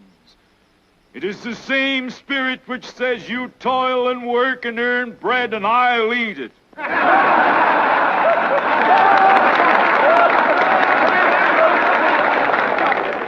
As a nation, we began by declaring all men are created equal. There was no mention of any exception to that rule in the Declaration of Independence. But we now practically read it, all men are created equal except Negroes. If we are to accept this doctrine of race or class discrimination, what is to stop us in future from decreeing all men are created equal except Negroes, foreigners, Catholics, Jews, or just poor people? That is the conclusion towards which the advocates of slavery are driving us. Let each state mind its own business, says Judge Douglas. Why stir up trouble? This is the complacent policy of indifference to evil. And that policy I cannot but hate. I hate it because of the monstrous injustice of slavery itself. I hate it because it deprives our republic of its just influence in the world, enables the enemies of free institutions everywhere to taunt us as hypocrites, causes the real friends of freedom to doubt our sincerity, and especially because it forces so many good men among ourselves into an open war with the very fundamentals of civil liberty, denying the good faith of the Declaration of Independence and insisting that there is no right principle of action but self-interest. In his final words tonight, the judge said that we can be the terror of the world. I don't think we want to be that. I think we would prefer to be the encouragement of the world, the proof that at last man is worthy to be free. But we shall provide no such encouragement unless we can establish our ability as a nation to live and grow. And we shall surely do neither if these states fail to remain united. There can be no distinction in the definition of liberty as between one section and another, one class and another, one race and another. A house divided against itself cannot stand. This government cannot endure permanently, half slave and half free. Point of the article, the reason they published the article, is to attack Vladimir Putin. All right, everybody, I'm back. Thank you for your patience. And why don't we now do the roll call? And I'll answer then any questions people have. I'll answer the questions that have come in after that. So names and locations. I will call you all out. As I see you. Names and locations. Who is with us tonight? Names and locations. Who is with us? Names and locations. Rose says, free the mother of peace. Amen. I'm all about it. She is an important person, and peace with North Korea. She should not be locked up. Shout out to Phil, who's in the video. Max from Toledo. Very good. Charles in Brooklyn. Names and locations. Who is with us? Chad in Spokane, Washington. Welcome, Chad. St. David's, Bermuda. Good to have you with us. Names and locations. Who is with us tonight? Names and locations. Who is with us? King Michael of New Jersey. I salute you, good sir. Good to see you. Rice from Adelaide, Australia. Names and locations. Who's with us? Binghamton, New York. Love, blind, hate. Jan in New Zealand. Very, very good. Very good. Susan from Canada. John in Florida. Jagalanis in Salt Lake City. Oh, thank you.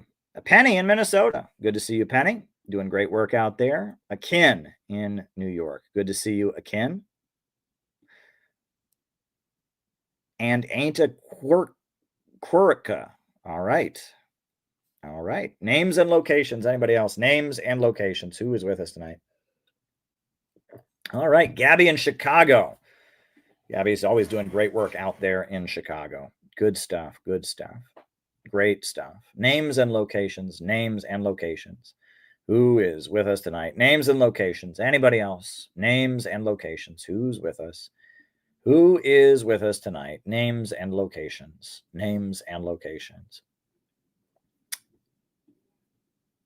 Anybody else? If not, I will start answering people's questions.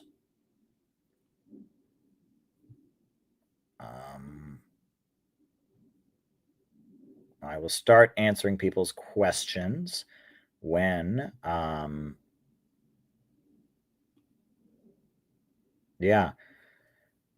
will start answering people's questions then. Oh, we got the South. We got Oklahoma City, Favos. All right. The O Republic of the North. All right. So I'm going to start answering the questions that have come in. Oh, John in Chicago. Very good. All right. Excuse me. That's what I'm telling you about. My allergies have been activated. But that's the time of year. So we had 2 questions that came in before the show. We got 2 more questions that came in after the show, and that's pretty neat. So Tavis Gibbons, his question was, hey, my teacher called me an isolationist before I advocated for the U.S. not to invade countries like Libya, Iraq, and Syria. I find that people like to slander people who are anti-war by calling them isolationist. What kinds of words have you noticed used quietly to slander anti-war voices? Also, are you friendly with Christian Parenti? Well, the first question, or the last question first, I've never met Christian Parenti. Love his work. And I mean, his father is a huge influence on me politically. I don't know his work as well, but I do know about Radical Hamilton and some of his other stuff. And I love his work. I've just never met him. Now, as far as the other thing about isolationists, look, I have always, this is what you said there, it rings a bell with me very much. So the argument, especially in like the 90s, in the 2000s, and even to some degree or other, even still today, not as much. The argument is humanitarian intervention. The USA invades countries to help people. And that's a lie. The USA does not invade countries to help people. But that is what we are told, right? That the USA bombed Yugoslavia because Milosevic was just so ruthless and he was killing those Kosovoans. That wasn't true. Right. And the USA invaded Iraq first because of weapons of mass destruction. But then it was a humanitarian thing. Saddam was a dictator. We had to give the Iraqis a chance at freedom. That was a lie. Wasn't true. And that, that they frequently justify these wars in the name of humanitarianism, of rescuing the poor people.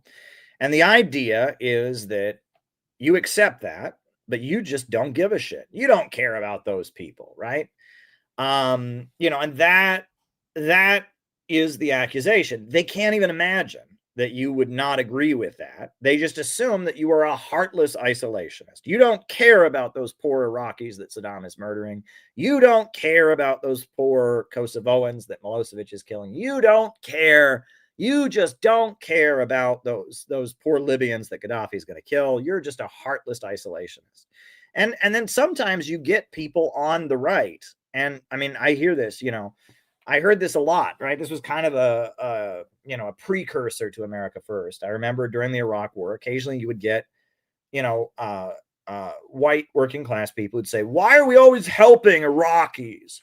Bunch of Arabs, we're always helping them. We're always helping people in South America. We're always helping people in Africa. Why don't we help people over here for once? Well, we're not helping them, right? Bombing Iraq and killing hundreds of thousands of people and destroying their infrastructure and reducing the country to, a humanitarian catastrophe. That was not helping them, right? We didn't help Somalia by bombing it. But that's what mainstream media said.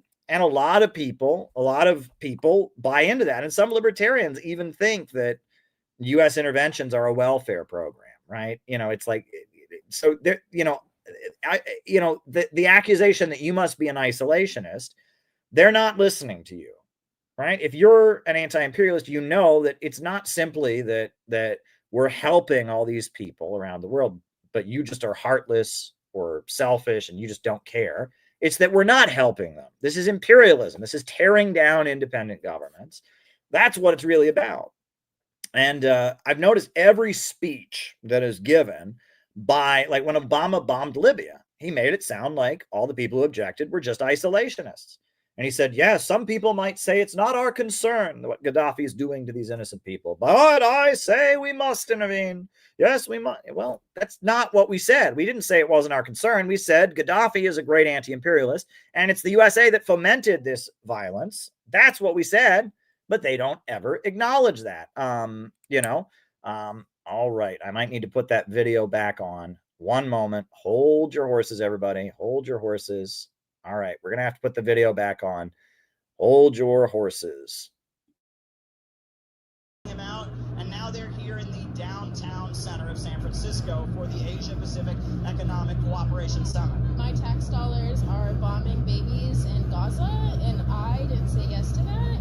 We don't want our tax money to be used to commit genocide. This didn't start on October 7th. This has been at least 75 years. Jewish resistance is Palestinian resistance. Israel does not represent Jewish people. We need Palestinian freedom now. Right! Israel bombs and the U.S. pays! Israel bombs and the U.S. pays! How many kids did you kill today? How many kids did you kill today? Free Palestine! Free Palestine! Free Palestine! Free Palestine! Free Palestine! Free Palestine! Free Palestine! Free Palestine! Free Palestine! Free Palestine! Free Palestine! Free Free Palestine!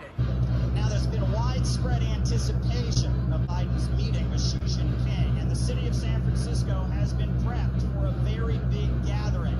Here is a report I did earlier showing how the city is prepared for the APEC summit and what may be on the line in the upcoming meeting. The Asia Pacific. Palestine will never die! Gaza, Gaza, don't you cry! Palestine will never die! Gaza, Gaza, can't you see? Palestine will be free! Gaza, Gaza, can't you see? Palestine will be free! Alrighty.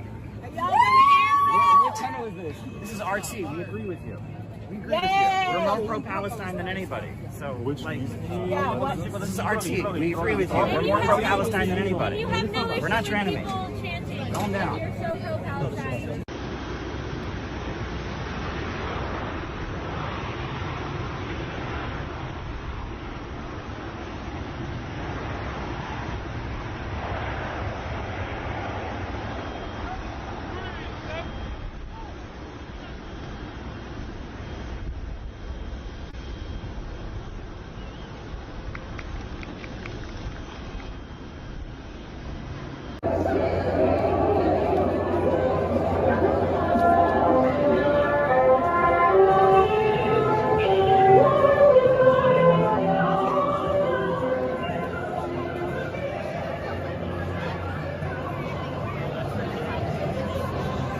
Oldest Tokyo station, kind of near the palace.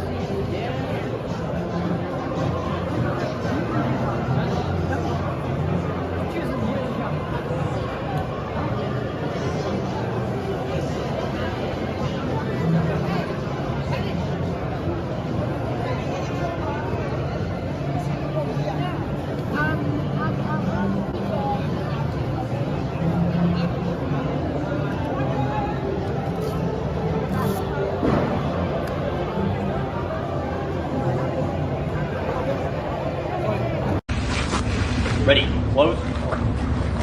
Ready, cut. Ready, face. Forward. Crowds of pro-China, pro-communist sympathizers with the People's Republic and Xi Jinping and all that's been accomplished are quite massive out here. U.S. media will never show you that. They want to make it sound like everyone hates China, but many people recognize the great achievements of the Chinese Communist Party, lifting people out of poverty, raising the status of women in Chinese society. The Chinese Communist Party has done many amazing things, and many people around the world, and even here in the San Francisco area, they recognize it.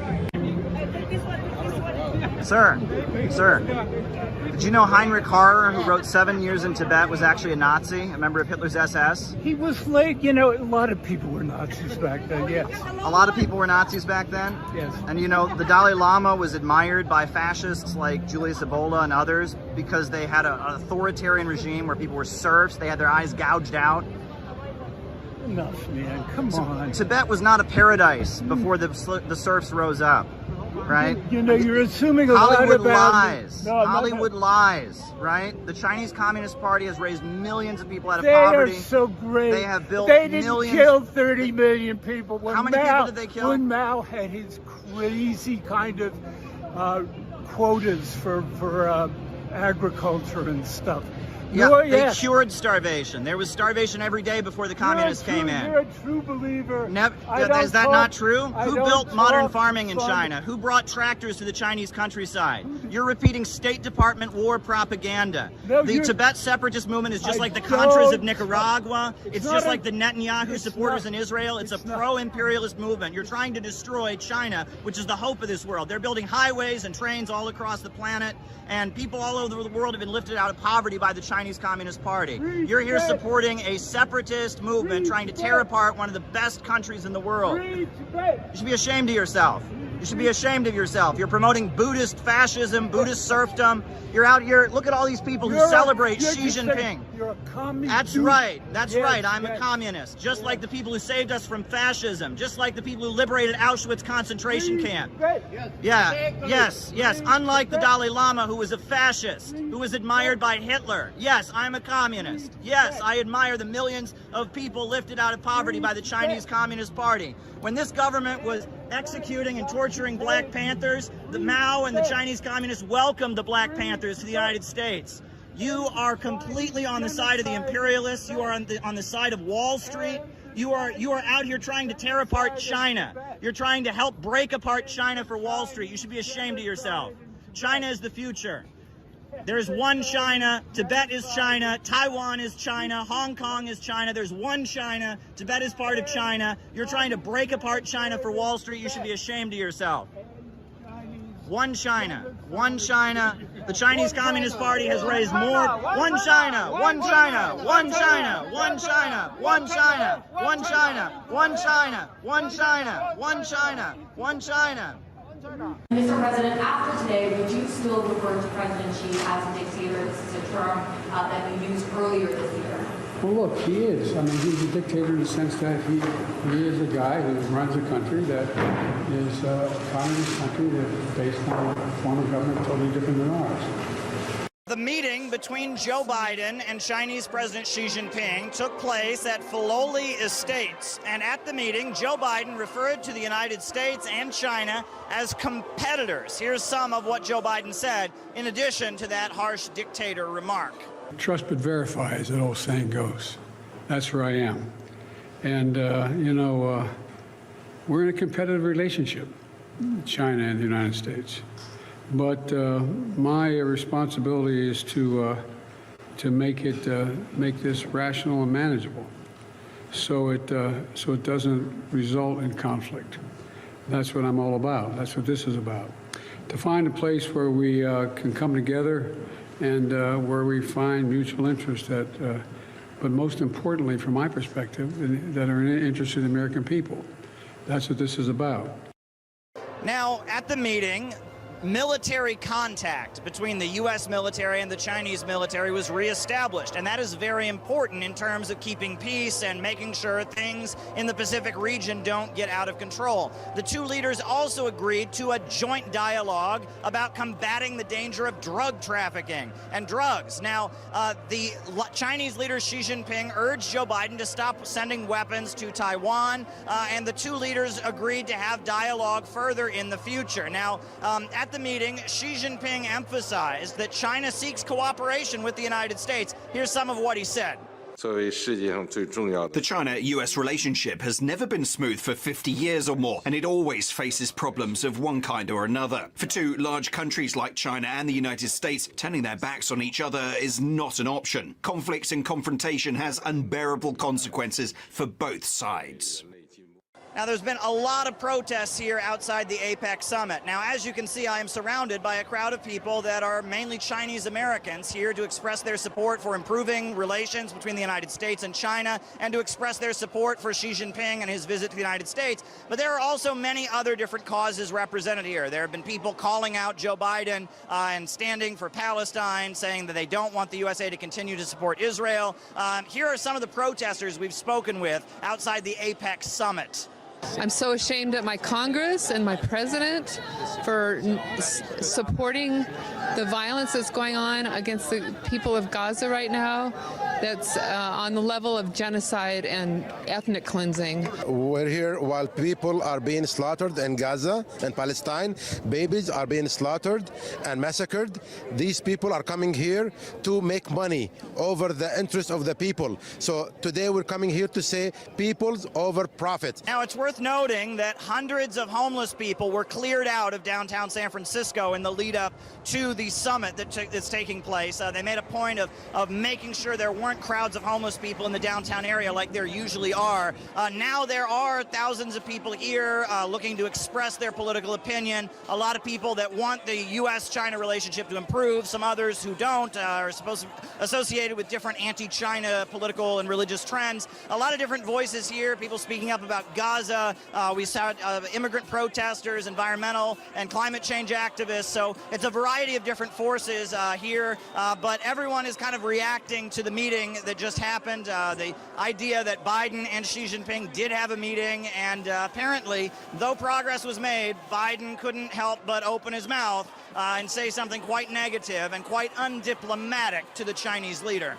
I'm here in San Francisco outside of the meeting, the Asia-Pacific Economic Council, and I just heard the news that Biden called Xi Jinping a dictator during their meeting. Well, I got to tell you, that's rich coming from Joe Biden. How many people who have opposed Joe Biden, whether it's January 6th protesters or others, are sitting in jail right now? We all know the only reason that Joe Biden won the election is because he had the FBI suppress the Hunter Biden laptop story and basically rig the elections for him. He has indicted the African People's Socialist Party and the Uhuru movement. He's trying to put them in jail as Russian agents because they disagreed with his Ukraine policy. Joe Biden is working with the FBI to rig Twitter and decide what news stories we're allowed to hear and what stories we're not allowed to hear. And this is absolutely rich for Joe Biden to call Xi Jinping a dictator when the whole world knows the American people hate him, they're angry with him, they're tired of their rights being taken away, and that he is a dictator.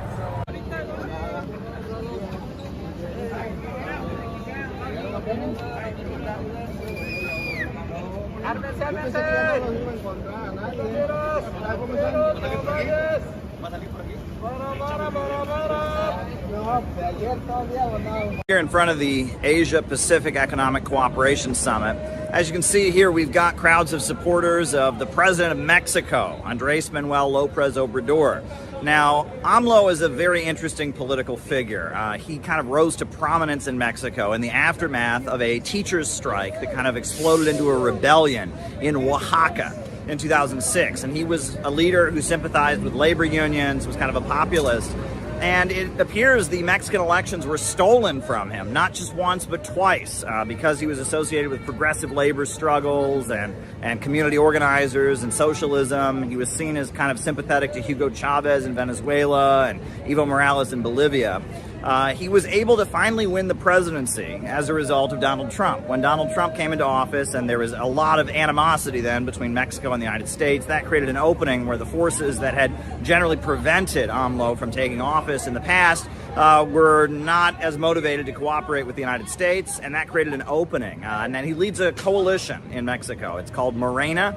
A lot of different political parties involved. There's centrist parties, liberal parties, but one of the parties that's part of the Morena coalition is actually called the PT, or the Workers' Party of Mexico, and it is a socialist, anti-imperialist, revolutionary party that's got a good relationship with North Korea and such. And he's actually been very much in favor of better relations between Mexico and China, Mexico and Russia. He's been in favor of building infrastructure, building new airports, building schools, kind of dealing with the drug crisis in Mexico in a way that could actually resolve it and bring peace rather than just having an endless flow of U.S. weapons. So, overall, I think that AMLO, as a leader in Mexico, is doing a pretty good job. He's the leader of a coalition government. There are socialists and communists in that coalition, but they are not the only factor. And he's trying to lead Mexico in a more independent direction. I think that's pretty admirable.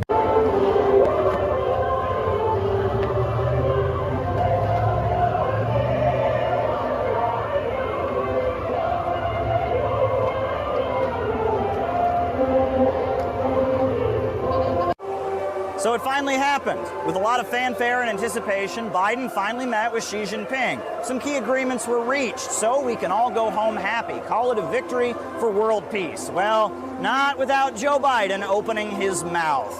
And Mr. President, after today, would you still refer to President Xi as a dictator? This is a term that you used earlier this year. Well, look, he is. I mean, he's a dictator in the sense that he is a guy who runs a country that is a communist country that's based on a form of government totally different than ours. Such rhetoric is extremely wrong and irresponsible political manipulation. China firmly opposes this. Now, that's not the only aspect of the meeting that didn't really measure up. Biden heard a lot from Xi about the issue of Taiwan. Taiwan is pretty vital for China if things are going to improve between the United States and Beijing. However, what was said to Biden about the issue of the island of Taiwan seems to have gone in one ear and out the other. With the Taiwan Relations Act, we are committed to doing what's necessary to help Taiwan acquire the means to defend itself. I don't think that anything that both leaders discussed today would cause that to move in a different direction. A month before the talks, the USA published a document fear-mongering about China's nuclear arsenal. The size and composition of the nuclear force must account for the possibility of combined aggression from Russia and China. US strategy should no longer treat China's nuclear forces as a lesser included threat. The United States needs a nuclear posture capable of simultaneously deterring both countries. The findings of this bipartisan report detail the gravity of the situation we face and emphasize that the current trajectory of the U.S. strategic forces is insufficient to deter the looming Chinese and Russian threat. The report is also a stark reminder of the significant work needed to expand our nuclear submarine industrial base to increase production and reduce repair time. The details of this report should serve as a wake-up call for our armed forces and the national security community as a whole. So what has been accomplished? Well, the Chinese military and the U.S. military are now directly talking to each other, and that's pretty important with both countries having a lot of forces in the Pacific Ocean. And there's been an agreement for dialogue around the issue of drugs. But other than that, some of China's key red lines seem to be getting ignored. So Biden took a rather undiplomatic swipe at the foreign leader while he was in town. Meanwhile, conservatives are still pounding the podium, calling Biden soft on China and blaming China for all of America's woes. So what has really been accomplished here at APEC? Well, only time will tell. Caleb Maupin, RT, San Francisco. There's a lot of discussion right now circling on X about, well, we should have backed Hitler in the war. Have you seen these discussions that have been happening all over? The question, did we side with the wrong side? Should we have opposed Stalin instead? Well, those discussions were widespread in the lead up to World War II. Harry Truman said on the floor of Congress that if it looks like Stalin is going to win, we should back Hitler. And if it looks like Hitler's going to win, we should back Stalin so we can weaken both countries and we can dominate the world. And the America First Committee, which was a group of a lot of very powerful people that didn't want the USA involved in the Second World War. The German-American Bund had rallies in Madison Square Garden, and there were widespread discussions of that. And there was a divide, and it's interesting. It was the factory owners, the industrialists. They didn't like the labor unions. The labor unions were led by Marxists and communists, and they cut into their profits. And Roosevelt was friendly with the Rockefellers and with the British, that they kind of make their profits by selling oil to the world, by dominating international finance. So the factory owners, they were more sympathetic to the Nazis because the Nazis killed the communists and, got the economy going with all kinds of military spending. Whereas the oil monopolies and the bankers were more sympathetic to Roosevelt because they wanted to maintain their domination. And Germany was a rival that had been beaten down, a country that had been stripped of its colonies after World War I. And then Hitler came to power, and all of a sudden Germany was a power again, and it was seizing territory and claiming new colonies, etc. And so Germany was now a rival once again, and they didn't want to have a rival. And that underlying World War I and World War II was the tension between the economy on the European mainland and the American and British economy that is based on the ocean and global trade, right? The Atlanticist international order versus the economy on the European mainland. And the greatest fear of the British Empire and Wall Street has been the Germans and the Russians getting together. Because if they got together, then that would end British and American domination of the European mainland and possibly of the whole world.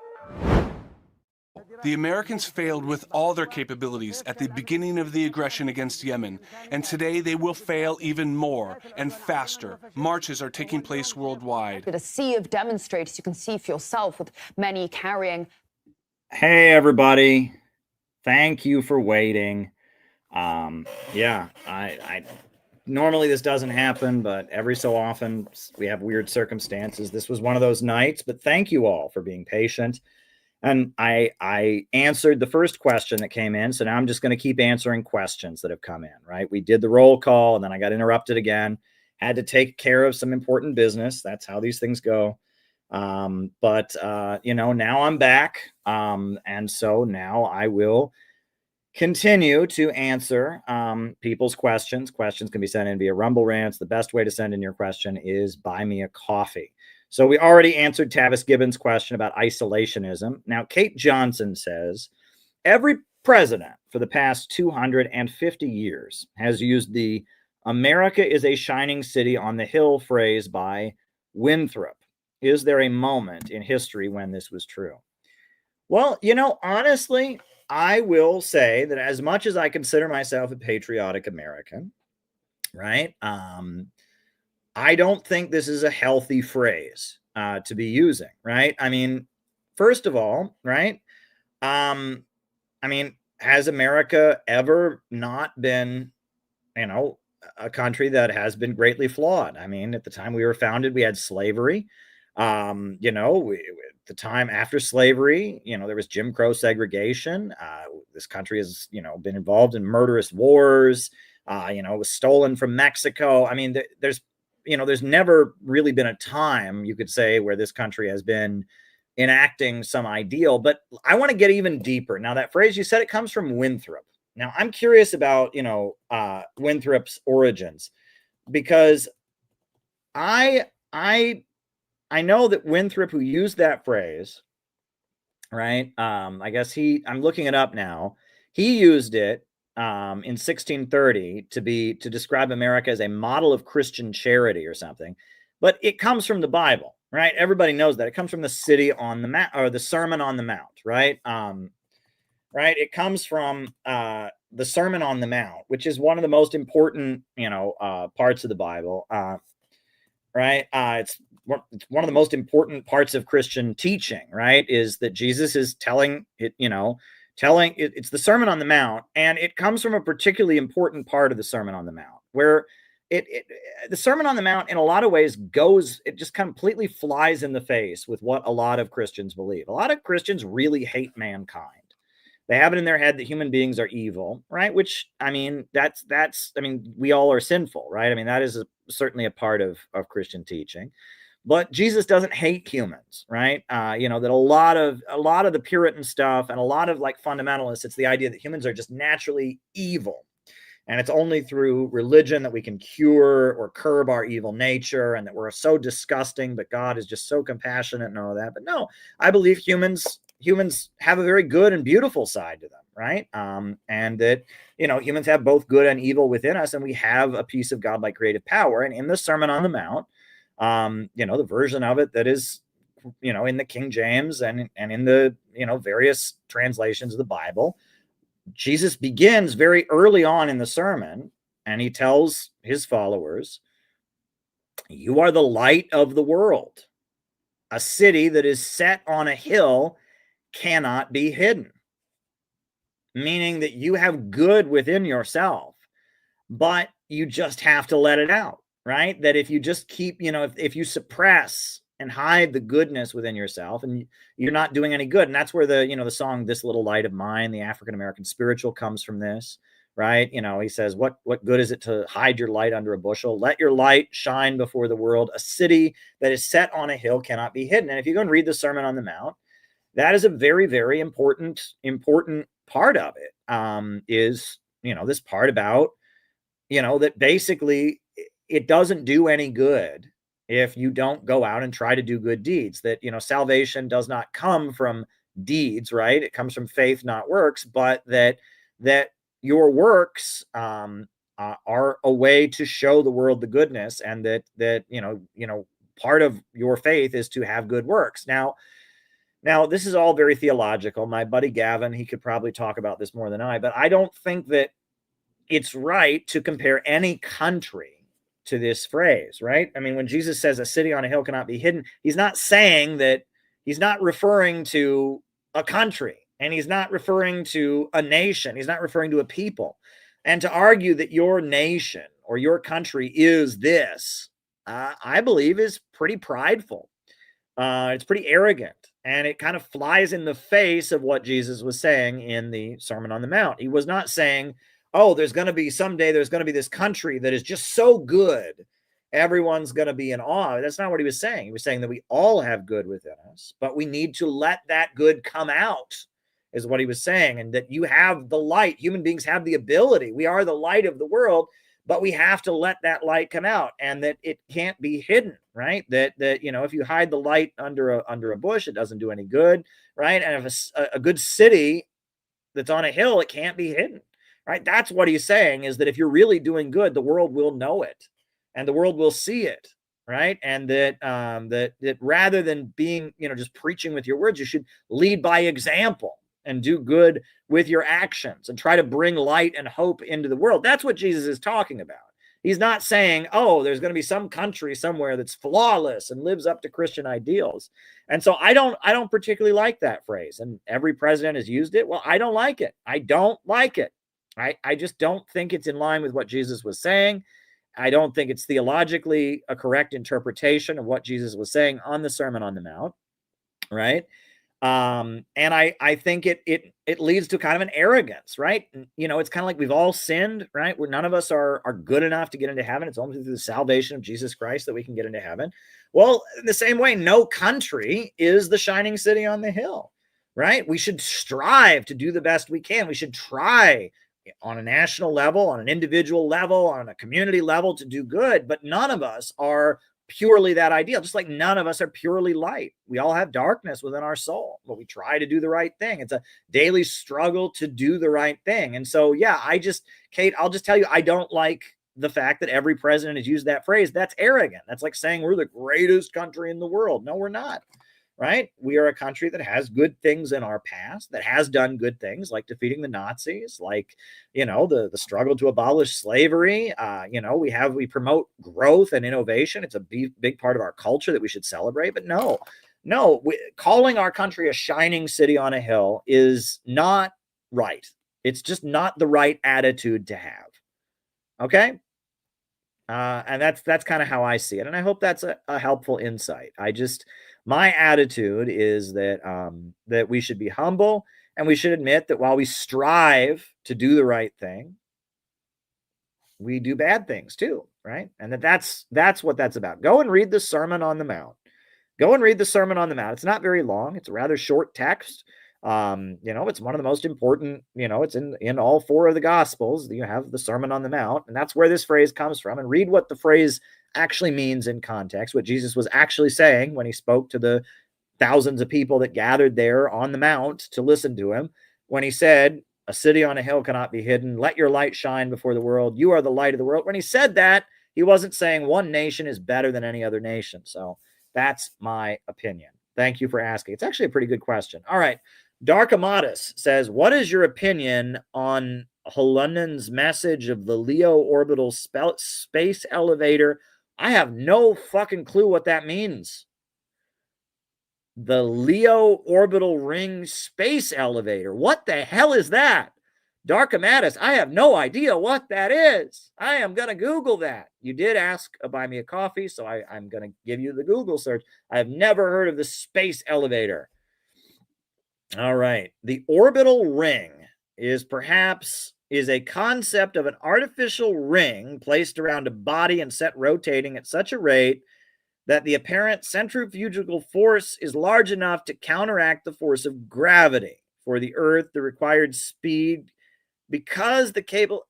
What in the world? This total conceptions, a motorized platform is placed upon the cable that runs in the opposite direction as the speed. What? The space fountain is a vertical version of the...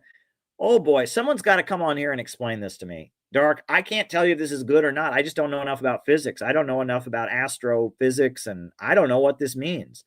The space elevator made of nanofibers. I'm lost, man. I'm lost. I don't know this. I am confident enough. If I don't know something, I just say I don't know. I don't know, Dark Amatus. I don't know about the space elevator. So somebody who's smart is going to have to come on here and explain it to me. I have no idea. I just am being honest with you. I don't know. Right. And I will, there are some people on the internets who are just very arrogant and they don't like to admit they don't know. And so they get on here and they'll go, well, oh yeah, so I know all about this. See, and they would bluff. I'm not bluffing. I'm just telling you, when it comes to the space elevator, not in my body of knowledge. There are many things I know about. The orbital ring space elevator is one of the things I don't know about. So, I'm just going to have to pass. I'm just going to have to say pass. I wish I could give you an answer. I just can't, Dark Amatus. I don't know enough about it. I generally like high technology things. I generally like outer space. I'm generally very supportive of the space program. I did not like the Space Force, right? Militarizing space, making it a place of military armies fighting each other. But generally, I like the space program. I think the space program was a good thing. So there we go. Next question. John McCarthy says, we're about 15 minutes away from a nuclear war between the superpowers. I don't think the crisis is in the future. Yikes. Yeah. You know, I mean, it's, can we build the tunnel over the Bering Sea already? Folks, I want to, I didn't reply on X. I just want to show this to you, right? You know, because you know, you know, I've got haters out there, and you know, there are certain people who are watching what I do very closely and, you know, trying to intimidate me, and, you know, they know who they are.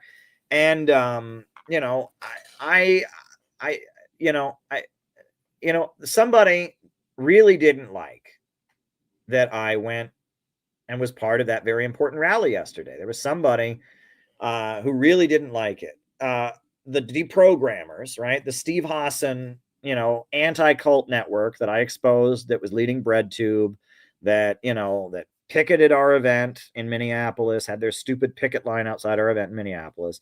They are really not happy that, you know, that I was part of this very important demonstration to free Hak Jahan Moon yesterday. So they decided, literally a deprogrammer account, right? Like, this is like, this Steve Hassan follows them. This is literal kidnappers, right? Kidnappers and all of that.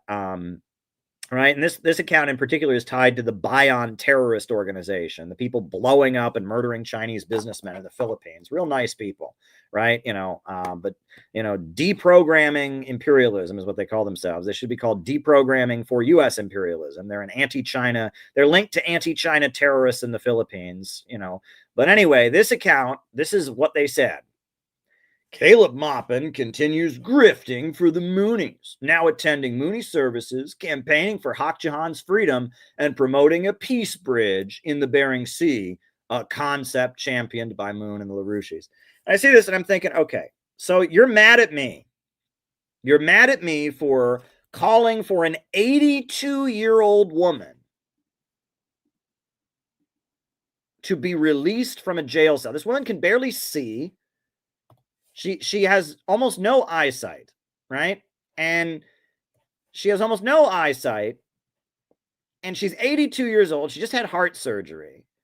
And on top of that, she is one of the most important friends of North Korea out there. When it comes to people who have worked to bring America and North Korea together, she's one of the most important friends of North Korea. So an 82-year-old woman who's just had heart surgery is sitting in a detention cell.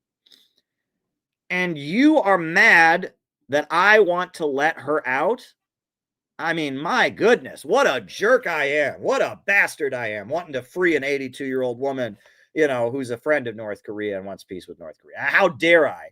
And then on top of that, I want a bridge connecting the United States to the Russian Far East in Alaska. Yeah, I want that as well. I have been a huge advocate of the peace bridge. Right? Guilty as charged. Guilty as charged. Right? We went to the inauguration and we advocated for the peace bridge, the Putin-Trump tunnel, right? And I greeted Kirill Dmitriev, you know, the important Russian leader who came to New York City to try and negotiate towards building this. Man, you know, man, I guilty as charged. I mean, what a jerk I am. What a jerk I am. You know, how dare I, right? Wanting to free 82-year-old women who just had heart surgery, wanting to connect the United States with Asia, diplomatic me. I'm an awful dude. Grifting, right? Grifting is what it is. I mean, are they paying me? I mean, I'm not getting paid to do this. I'm not getting paid to do any of this, right? You know, wanting, I mean, so I love that, right? But this account that's linked to people who murdered Chinese businessmen in the Philippines, this account that's linked to literal kidnapper Steve Hassan, he literally, you know, is a follower of the account, right? This, you know, this is ex-cult anti-kidnapper people that protested our event in Minneapolis and were shouting at people, don't go in there, he'll rape you, right? Those kind of people, you know, that's what they're mad about, right? You know, don't support 82-year-old women who are in jail. Don't try to connect the United States to Russia diplomatically. No. Instead, I should be focused on trying to get abortion everywhere. We should be focused on abortion, right? That's what I should really be focused on. I should instead be focused on trying to impeach Trump and replace him with someone who's, you know, wants to have World War III with Russia. Just FYI, right? I have absolutely no apologies for working with the Unification Church around the issue of peace on North Korea. And I will tell you why. Because shortly after I approached the Unificationists and said, hey, you guys want peace with North Korea? I want peace with North Korea. Let's work together. I reached out to Notital, the Korea Peace Organization located in New York City. And I said to them, hey, you guys are having a rally. Can we come to the rally? And they sent me an email basically saying, no, we don't want you at our rally. And we basically consider you to be an organization of rapists. We think that your group is a sex abusing organization. It was one of the nastiest things I've ever gotten. And it's like, are you kidding me? Are you kidding me? And I said, it's funny. I replied to Betsy Yoon of Notital after I politely sent her an email saying, can we come to your rally? Because we agree with you. And she sent me this nasty email saying that basically she was too scared that we would like violently rape them at their rally or whatever. I replied and I said, it's funny. Your PSL friends have loads of allegations on the internet. And it's true. Google PSL, sexual harassment, PSL, domestic violence, PSL, rape. You'll find all kinds of shit. But I guess that's okay because they're woke, right? And that Notital is not really supporting North Korea because North Korea realizes that Trump wants to negotiate with them. And Notital wants to impeach Trump. And in fact, Notital was part of this demonstration that, on Trump's inauguration day, a president who came to office bragging about how he negotiated with North Korea got elected. You'd think Notital, which is supposed to be Korean Americans who support North Korea, would be celebrating. No, they wanted to join and they signed on to joining the rally against it. Notital is loyal to wokeism, not to peaceful reunification of the Korean Peninsula.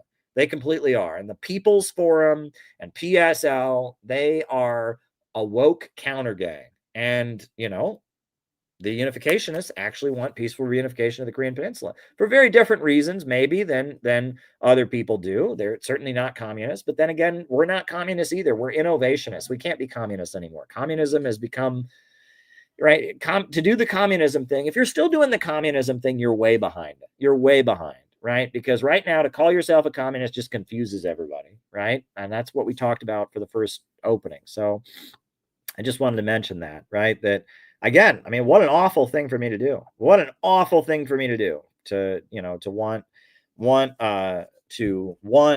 there to be peaceful reunification of the Korean Peninsula, to want, an 82-year-old woman to not be tortured in a jail cell, to want a bridge connecting the USA to Russia over the Bering Sea. I'm part of the LaRoucheite Mooney conspiracy to not torture 82-year-old women to death. Give me a break. But anyway, so I just, and the thing is, right now we're getting more play, which is good, which means we're getting more hate. And that's how these things work, right? We get more play, we get more hate, and that's okay. But we have security at our events and we deal with it. And I almost appreciate the hate at this point because it means I'm getting shit done. So yeah, I just wanted to raise everyone's awareness on that. Now, Richard says a color revolution is going on in Mexico. That's what it looks like to me. But it seems like Bukele is supporting it. That's an important detail. Bukele has really disappointed me. I was really hoping he would move in a better direction. But so are so-called leftists. Yeah, well, the bulk of the Mexican left is not good. I mean, there are some serious leftists in Mexico, like the PT, the Workers' Party. But, when I go around Mexican-American people who want to take vacations in Mexico, but they like AMLO, they like Sheinbaum, right? No sanctions for the U.S. on Cuba, Russia, or Venezuela. The man hosted a North Korean high-ranking official. Yeah, it doesn't look good. This looks like a color revolution. As much as the Mexican government has really, it would have been nice if they were really an anti-imperialist state. They are not. They've disappointed us in a lot of ways, but it looks like they want to oust Sheinbaum and AMLO, and they want to replace them with a puppet. That's what they want. And this looks like a color revolution in Mexico to me as well. Looks very much like a color revolution. Looks like it's coming from a bad place. Now, we got a few questions that are still, that we got one more question in Buy Me a Coffee. I'll check and see if there's any Rumble rants. But if you have any more questions, send them in. It's not midnight yet. I've still got some energy in me. We had to take some breaks, but that's how these things work. But I'm always doing these things. I'm always full of energy. I'm always getting stuff done. So, by all means, send any more questions. Buy me a coffee is the best way to send questions. Now, the next question is from Jaganis, and he says, a buddy of mine insists the problem isn't imperialism, but neo-colonialism. Can you clarify the difference? Why this is a line pushed against anti-imperialism? Well, my understanding is that the book Neocolonialism, right? I have the book over here. It's by Kwame Nkrumah, right? Neocolonialism, the last stage of imperialism, right? And Kwame Nkrumah, the leader of the African Revolution, he did not distinguish between the two, right? He just said that imperialism, Lenin's stage of theory of, imperialism was this monopolistic stage of capitalism. Kwame Nkrumah, the leader of the revolution of Ghana, the father of African socialism and conscientiousness and all of that, he distinguished that imperialism had entered a particular form post-World War II, where there wasn't like blatant colonial governments, but they propped up regimes that presided over impoverishment, etc. So he did not view the two concepts as contradictory. This is something that happens a lot, and it's related to what I talked about in the first term, is that you and I believe the same thing, but we have a different narrative or a different emphasis in how we talk about it. So we can't say to each other, gee, we think basically the same thing.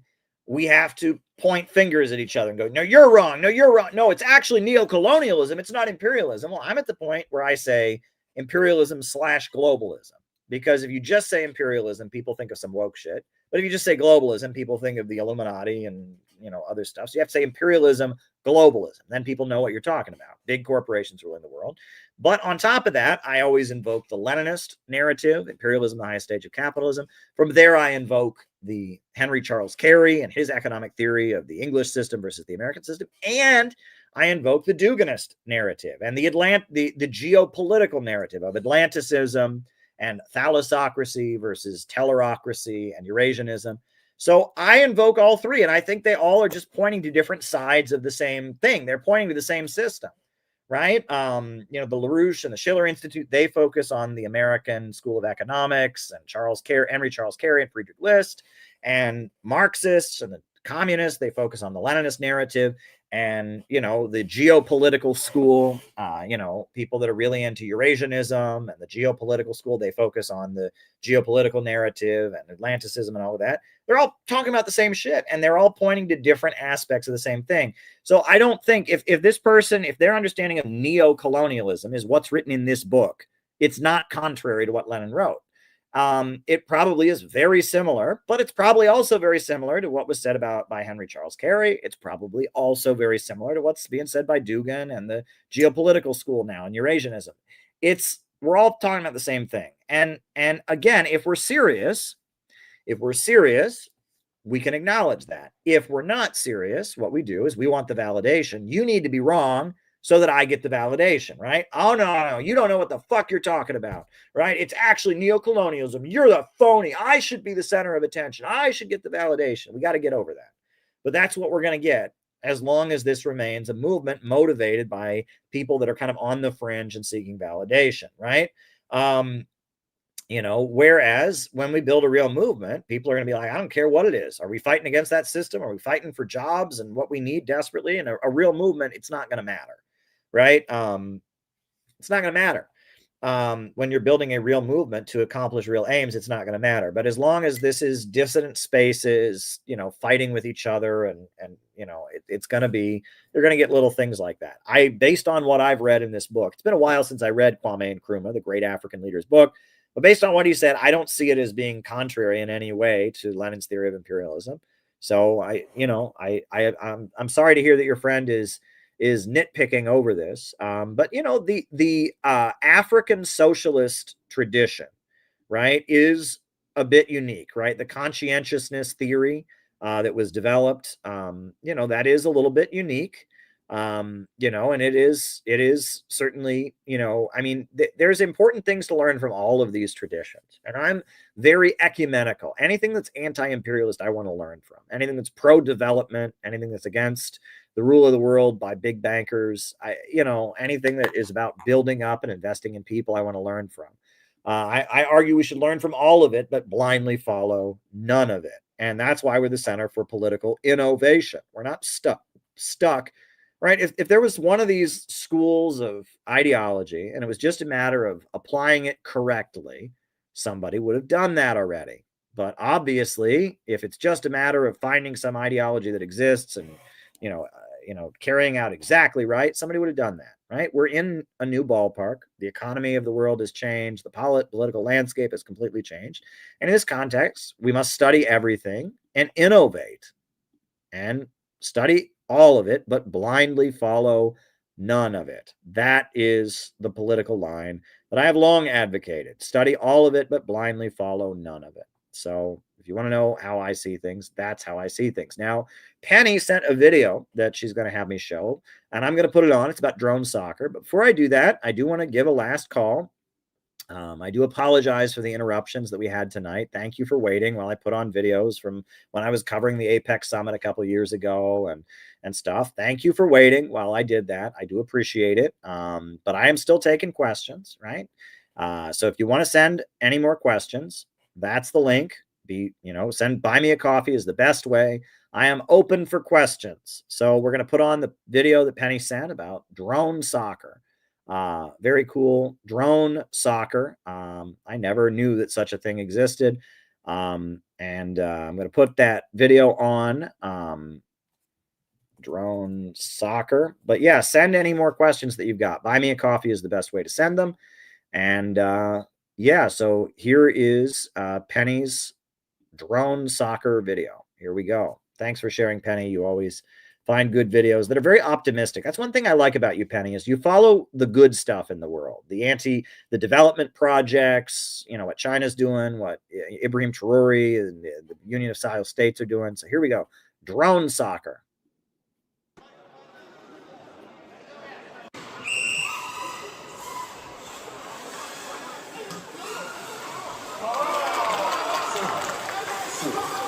Three, two, one. 这也是我第一次站上世界的舞台，我感到非常激动。然后经过全运会的磨练之后呢，我也就是得到了战术上的成就和提升。所以说，我觉得这次世锦赛是对我一个成长的考验。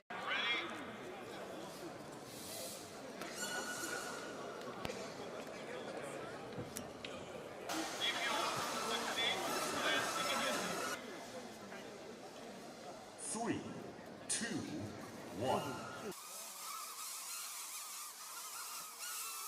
科技这一块就包含了很多学科类的知识，你物理啊，还有电学啊，你要学会自己修飞机啊。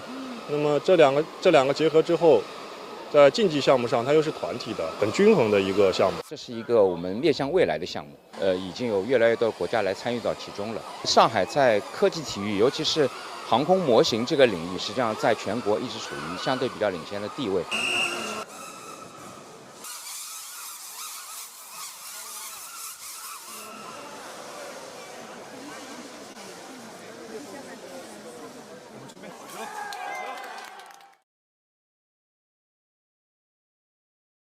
All right. Well, that was pretty neat, right? Technology combined and all that. So, as I said, I'm taking questions. Best way to send questions is buy me a coffee. I saw, so if you want to send another question, buy me a coffee is the best way to send it.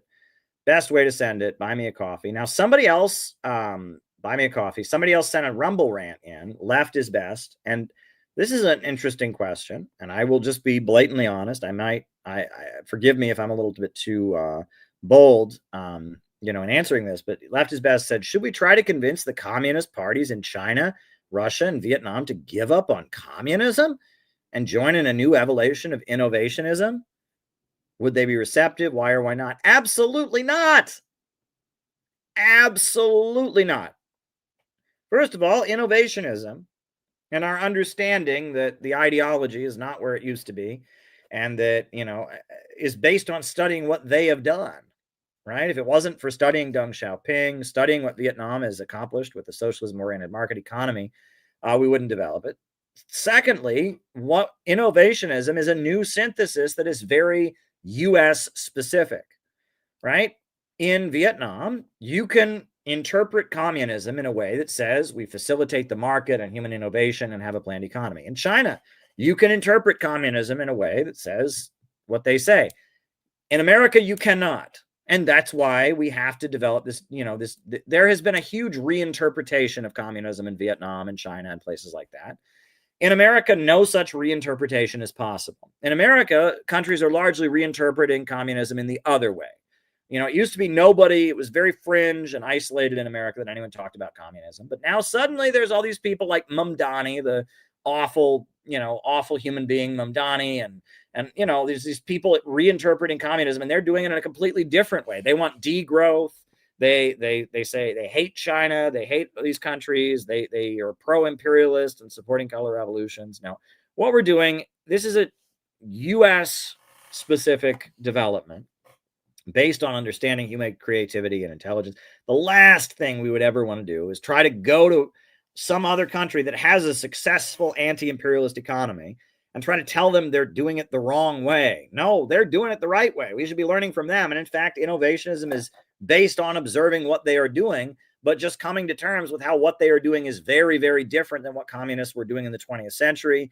And it is completely different. I mean, miles away from what any of the communists in America are doing. And it's acknowledging that there are some spiritual issues, right? There are issues within communism.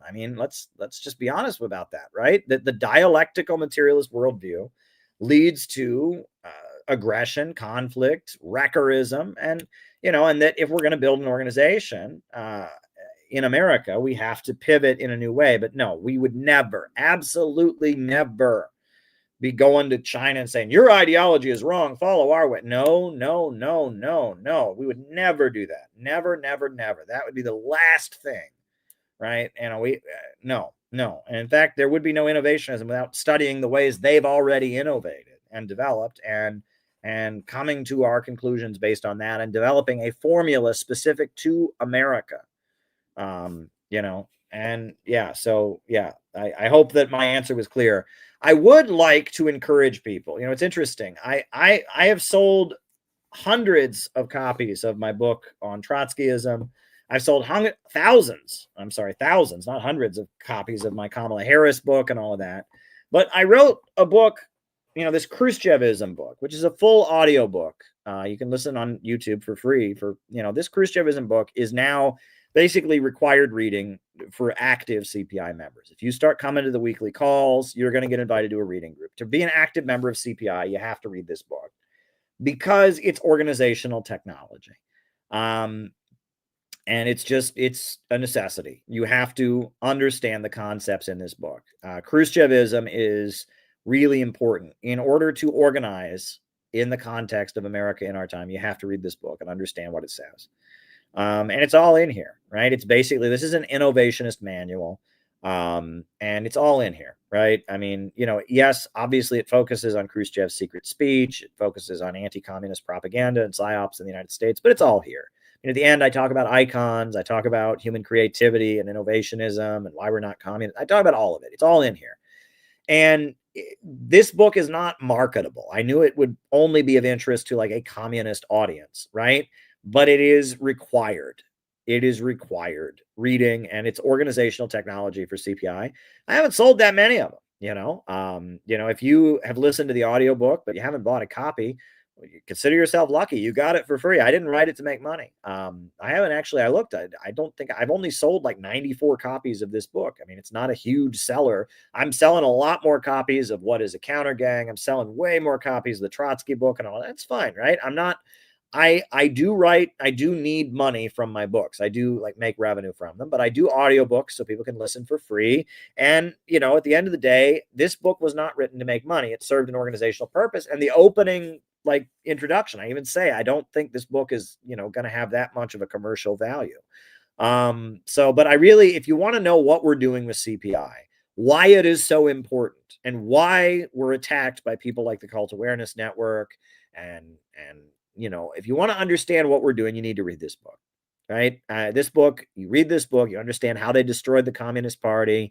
You understand how anti-communism changed. You understand all of this. You will get it. You will get it. Hold on. Hold on.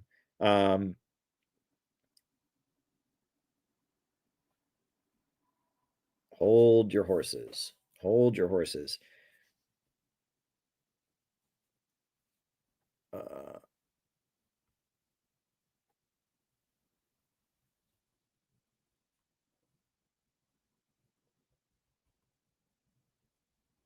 Hold your horses. Yeah, this is a strange night. But anyway, that was my my 2 cents there. Read the Khrushchevism book if you really want to learn what we are doing. It's really important. It's really, really important to understand what we're doing. Yeah, it's really, really important. And, you know, like I said, if you have any more questions, you can send them. You can send them to Buy Me a Coffee. That would be the best way to send in any more questions that you might have. We're probably winding down here, right? I mean, I can still go for a little while more if you guys got more. If you got more you want me to talk about, you can also send Buy Me a Coffees like tomorrow if you want, right? I mean, you know, 2 people sent it before it even started, Tavis and Kate, and you know, questions are appreciated even when I'm not live, but you know, and I'll answer them on the next live. But, you know, good stuff is happening. Good stuff is happening. And CPI as an organization, we're doing great work. I did recommend people check out our website. There's a nice article about the first year of the Los Angeles Innovation Circle and the work that they've been doing. That's really important stuff. Check that out. You know, we're doing good stuff. We're doing great stuff. And we're proud of the work that we do. We are an anti-imperialist organization. And we are very exciting. And we're participating in very, very important activities. Like, again, I greeted Kirill Dmitriev, right? You guys see that? When Kirill Dmitriev came to New York City to negotiate towards building the Peace Bridge, I met with him. I mean, I was there to greet him, basically.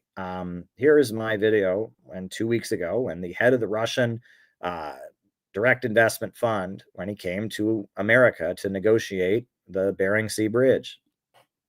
The meeting in Budapest between Trump and Putin was canceled by the Trump administration, but Donald Trump himself said that he was open to having the meeting in the future. The Russian president echoed those words, saying it was more like a rescheduling than a cancellation, and that Russia is open to dialogue at all times.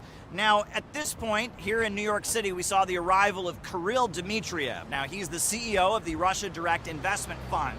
And he arrived for a meeting that had been scheduled before talk of Budapest and went ahead. It was not canceled. And he emphasized that he would be meeting with unnamed figures from the Trump administration, and that when they met, they would be discussing the financial aspects of improving relations between the USA and Russia and working to end the conflict in Ukraine.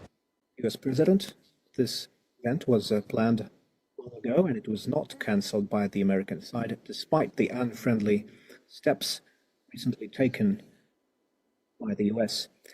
We see that, as President Putin said yesterday, the language of pressure does not work with Russia, and it's crucial that Russia's national interests and security interests are always taken into account. So the potential for economic cooperation with Russia remains, but only if there's a respectful attitude toward Russia. We also see many attempts by our European Britain to undermine direct dialogue between Russia and the US, between President Putin and President Trump.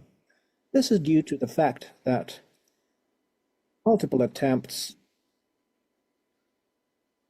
at resolving the Ukrainian conflict were undermined by Britain and by the EU, as when Boris Johnson, having received £1 million from his sponsors, disencouraged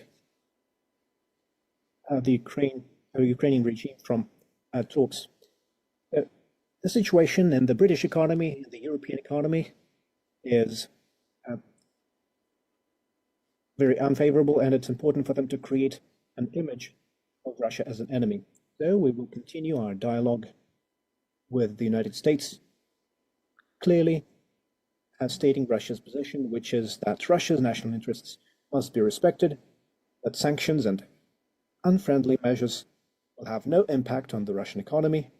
They will only lead to growing prices at United States gas stations, because the prices are already going up. So the false Biden narratives that are now being imposed on the Trump administration's practices will not hold, and we have said many times that Biden's administration's approaches have failed and will fail in the future.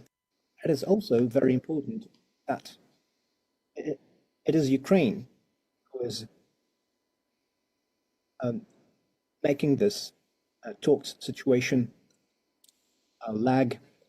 They're not willing to resolve the outstanding issues, and sadly, it is Ukraine that is undermining the necessary dialogue, and it's doing so at the request of British and European actors who want the conflict to continue.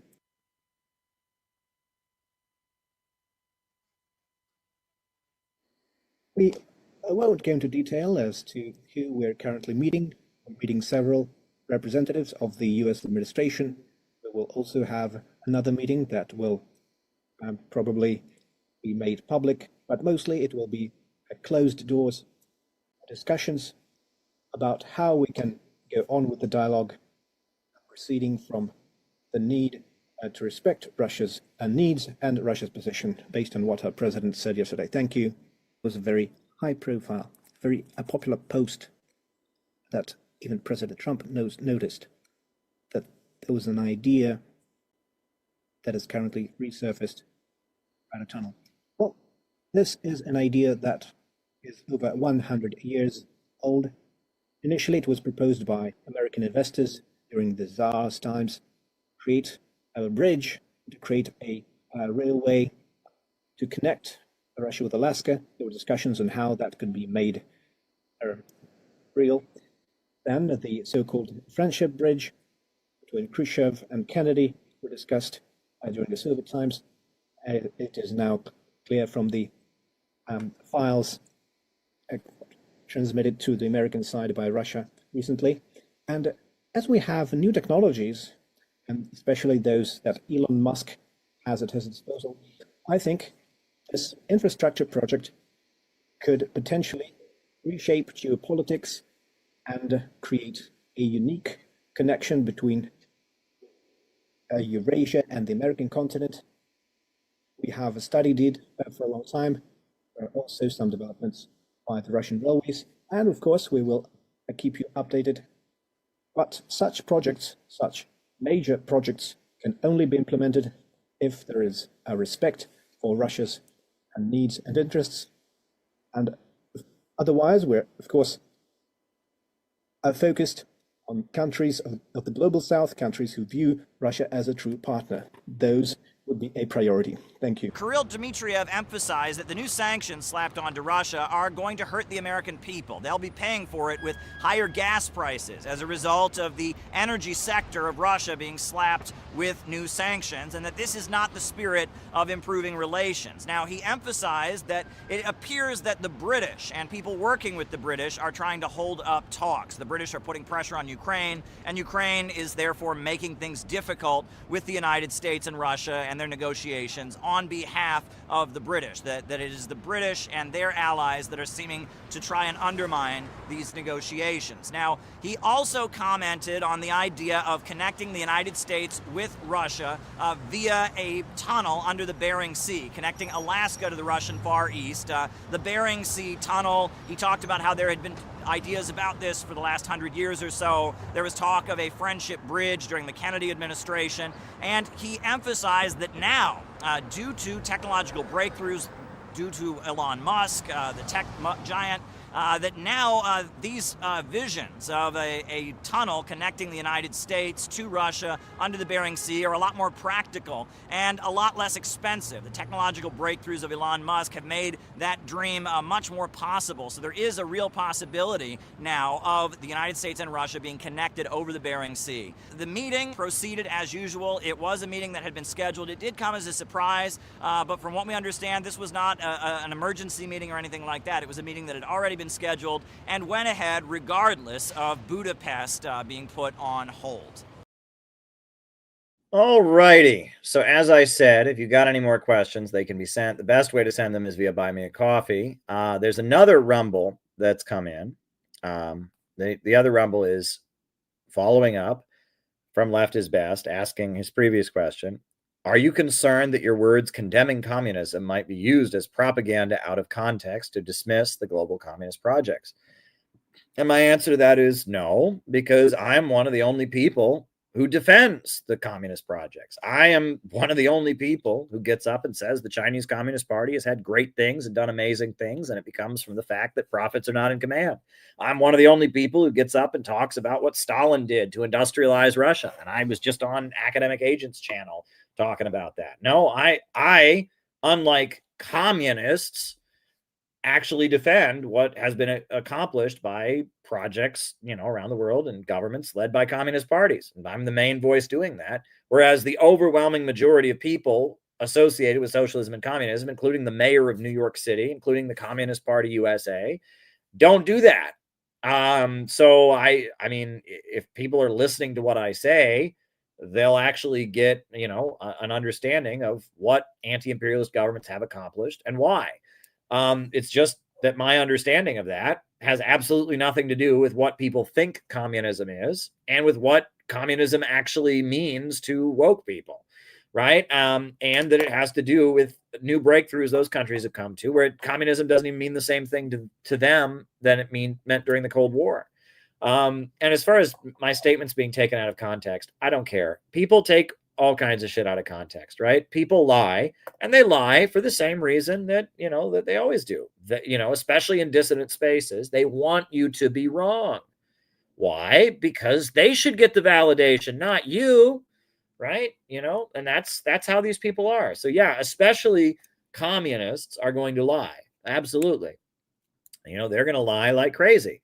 In fact, no one lies worse than American communists do, because I'm competing with them. So I must be wrong. So no matter what, right? So, you might even be asking this because you want to take this out of context and make a promotional video for one of these competitors. I don't even know, and I don't care, right? I mean,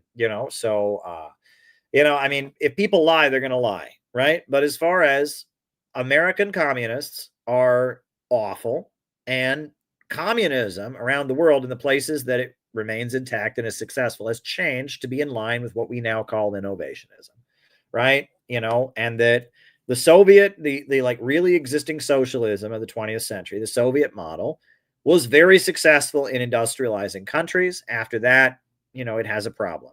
And that, no, I do not accept what Jyoti and Harpal Brar said, that China needs to go back to the Stalin model. I don't accept that. I don't agree with it. I've read what was written, and the idea that China's lost its way or whatever. No, you need the market in, once you've laid the foundations of industrialization. And furthermore, the evils of the Cultural Revolution, the evils of Pol Pot is rooted in dialectical materialism. It's rooted in the vengeful spirit of tear things down, destroy, ruthless criticism of everything in existence, right? And that communist countries don't put out that vibe anymore. That may be part of their principle that they believe in. But if you look at the way they apply it, they mean national unity. They bring people together. They build people up. They're not, trying to purify the world with blood. All right.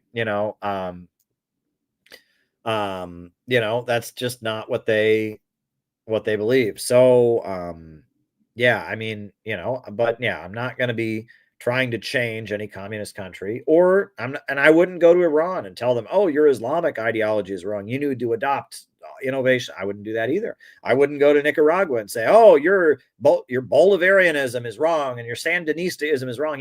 I wouldn't do that. I wouldn't go to Russia and tell them, oh, your Eurasianism is wrong. No, innovationism is for America. And to be a good anti-imperialist means you support any country that is struggling against imperialism, and you learn from all of those countries, but you find a unique way to apply anti-imperialism to your own country. That's what we should be doing, and for a long time, I did believe that we could take the good from communism and build a movement based on that.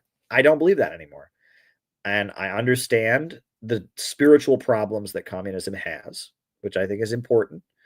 But also, in addition to that, I understand that anybody in America who becomes attracted to that label, for the most part, is going to be there for bad reasons. And that's, even me, I was there for bad reasons when I started out on this road. I admit that. I grew up, I changed, right? And that, we're at the point where, again, when it was a blank slate, when it was a really obscure thing, it was a blank piece of paper.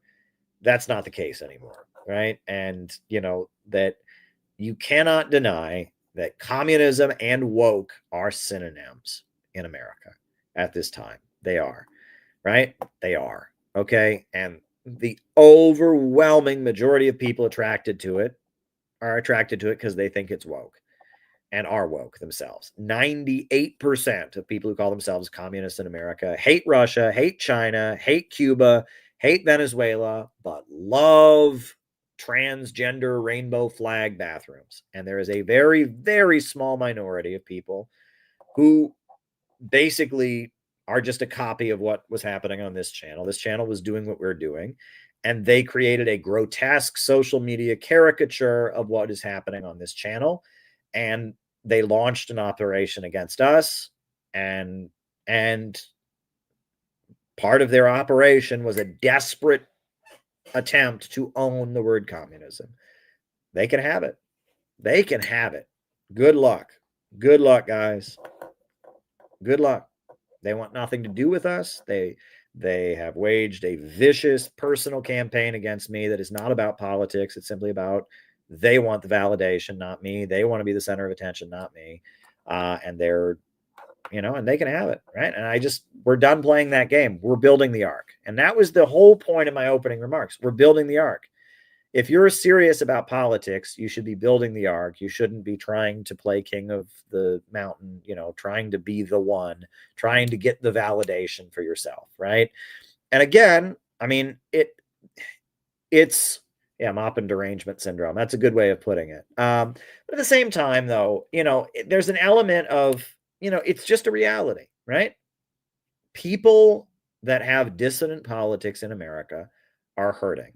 And in some cases, they're hurting, and that causes them to develop the dissident politics. In some cases, they adopt the dissident politics, and then they experience the rejection of this society, and that leads them to, be hurting. But, people that are in our spaces are in desperate need of validation. And that, and if we don't acknowledge that as a reality, if we first don't acknowledge that about ourselves, right? And that's an important thing, right? People are in denial that they need validation. That's very dangerous, right? A lot of these young men are out there. They desperately want validation, right? But they can't acknowledge that to themselves. And if they would just acknowledge that, look, you need validation. You're hurting. You're hurting. And if they would acknowledge, wow, I am hurting. I do need validation. That is a big part of my motivation. Then they could control it more because they would be conscious of it, right? But they don't, right? No, I don't need validation. I'm just trying to be, no, okay. All right. Yeah, you're right. You don't need validation. Okay. All right. Right. That's why you get so angry every time I do something for a cause you supposedly believe in, right? That's why it makes you angry. Every time I accomplish something for a cause you believe in, it makes you mad. But why is that? Oh, well, because you're not me, and well, yeah, we know what this is about, right? And do I have a need for validation? Of course I do. Not as much as I used to, right? But part of that was realizing, oh wow, I do have a need for validation. And we should recognize that everyone who enters this movement that has a need for validation that is larger than most people have. And we need to build a movement where people can find that validation. People can find the love and appreciation this society doesn't give them and won't give them if they have a dissident view, right? We need to make our movement a place that people are appreciated and loved and welcomed. And that's an important thing we need to do. And we need to just acknowledge that, right? And that, I mean, that's a reality. And that even as we don't try to compete and we focus on building the arc and building something for when the crisis comes, we still, within our own ranks, need to focus on giving people the love and validation and dealing with the hurt that people will have. People are going to be hurt. People are hurting all over this society. There's pain everywhere. You walk through the streets, you see there's pain everywhere in our society right now for a lot of reasons. A lot of people are not loved. A lot of people are not taken care of. A lot of people feel that they don't matter. A lot of people feel inadequate. But in our circles, it's going to be exaggerated for reasons that I've talked about before. So, yeah, I hope that that is helpful. I hope that this is helpful and insightful.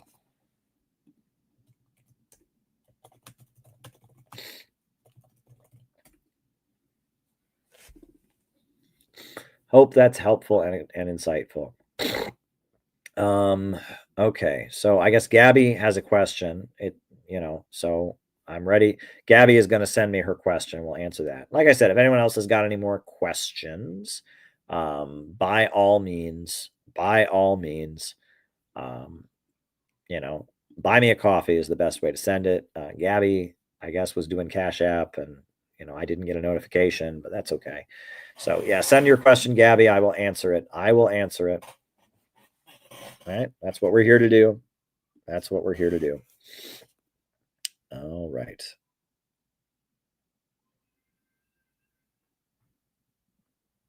right. We're just okay. Good times. So we're waiting for Gabby to send in her question. Anyone else who has a question, buy me a coffee. Great way to send questions. Hope that I answered your question. Left is best. I don't know your motivation, but I don't care. I mean, it's fine. I'll just gave you a straight up answer, right? Gave you a straight up answer. I will say one thing I've been struggling with, left is best. I've been struggling with the urge to correct people when I hear them equate communism with wokeness or attribute something to what communists believe that I don't believe. And the reason that I'm learning to not correct people is because usually they're saying something that is accurate about woke people. Right? I mean, maybe China doesn't want that. Vietnam doesn't want that. Woke people certainly do. And it's usually something, I mean, all the caricatures of communists just want everyone to be poor but equal. Communists want to destroy everything. Communists celebrate poverty and think money is bad. All the woke people actually do that. So I'm learning. It's hard for me to, when I hear somebody say something dumb about communists, to just breathe and they mean woke people, which means they're on your side. Right. And that's the truth. I mean, imagine they were saying communism was good, that would, next thing you know, they're going to punch me in the face. Right. So there you go. So yeah, there's that, and that unfortunately they're talking about woke people and they're not wrong. And they just don't understand international stuff, right? People just don't understand international stuff. They don't get it. Right. They just, how would they get it? Unless they're consuming anti-imperialist media. They don't get it. Unless they're a person who's already watching this channel or Jimmy Dore or something, they're not going to get it. So when I hear people say ignorant shit about communism, I am learning to get over my desire to argue with them because it won't do any good. Because if I argue with them, right, if they say communists want everyone to be equally poor, and I argue with them and say, no, they don't, they're going to be like, huh, that's weird. And then they're going to go home and they're going to Google and they're going to find Vosh or Thought Slime saying, I want everyone to be equally poor. They're going to be like, see, well, the top communist on the internet says that's true. So what good does it do? Right? I mean, it doesn't do any good. And they're going to be like, that's weird. I met this guy with red hair who says Trump is good. And they're just going to be confused. It's just, in our group, in our specific niche group, we can teach our specific understanding. But in mass work, it almost doesn't matter, right? It's kind of the difference between propaganda and agitation, right? In the Leninist sense, you read What Is to Be Done. Lenin differentiates propaganda is for the advanced, agitation is for the masses. Now, agitprop, that's a formulation that I don't think we necessarily want to use for a variety of reasons. But, you know, if we're out on the street saying we don't want to have World War III with Russia, and someone says, absolutely, I agree with you, because those communists are the ones promoting it. People like Mamdani just say, exactly, fuck those communists, right?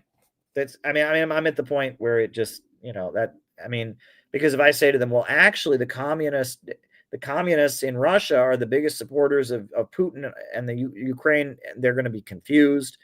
And then they're going to meet communists, actual communists, people who call themselves that in America. We're going to tell them something different, and you're just going to confuse the fuck out of everybody. And it's just better to we have our particular ideology for our particular niche group of people, for our group, our cadre, our unique understanding. We can get into the nitty gritty and the complicatedness of this.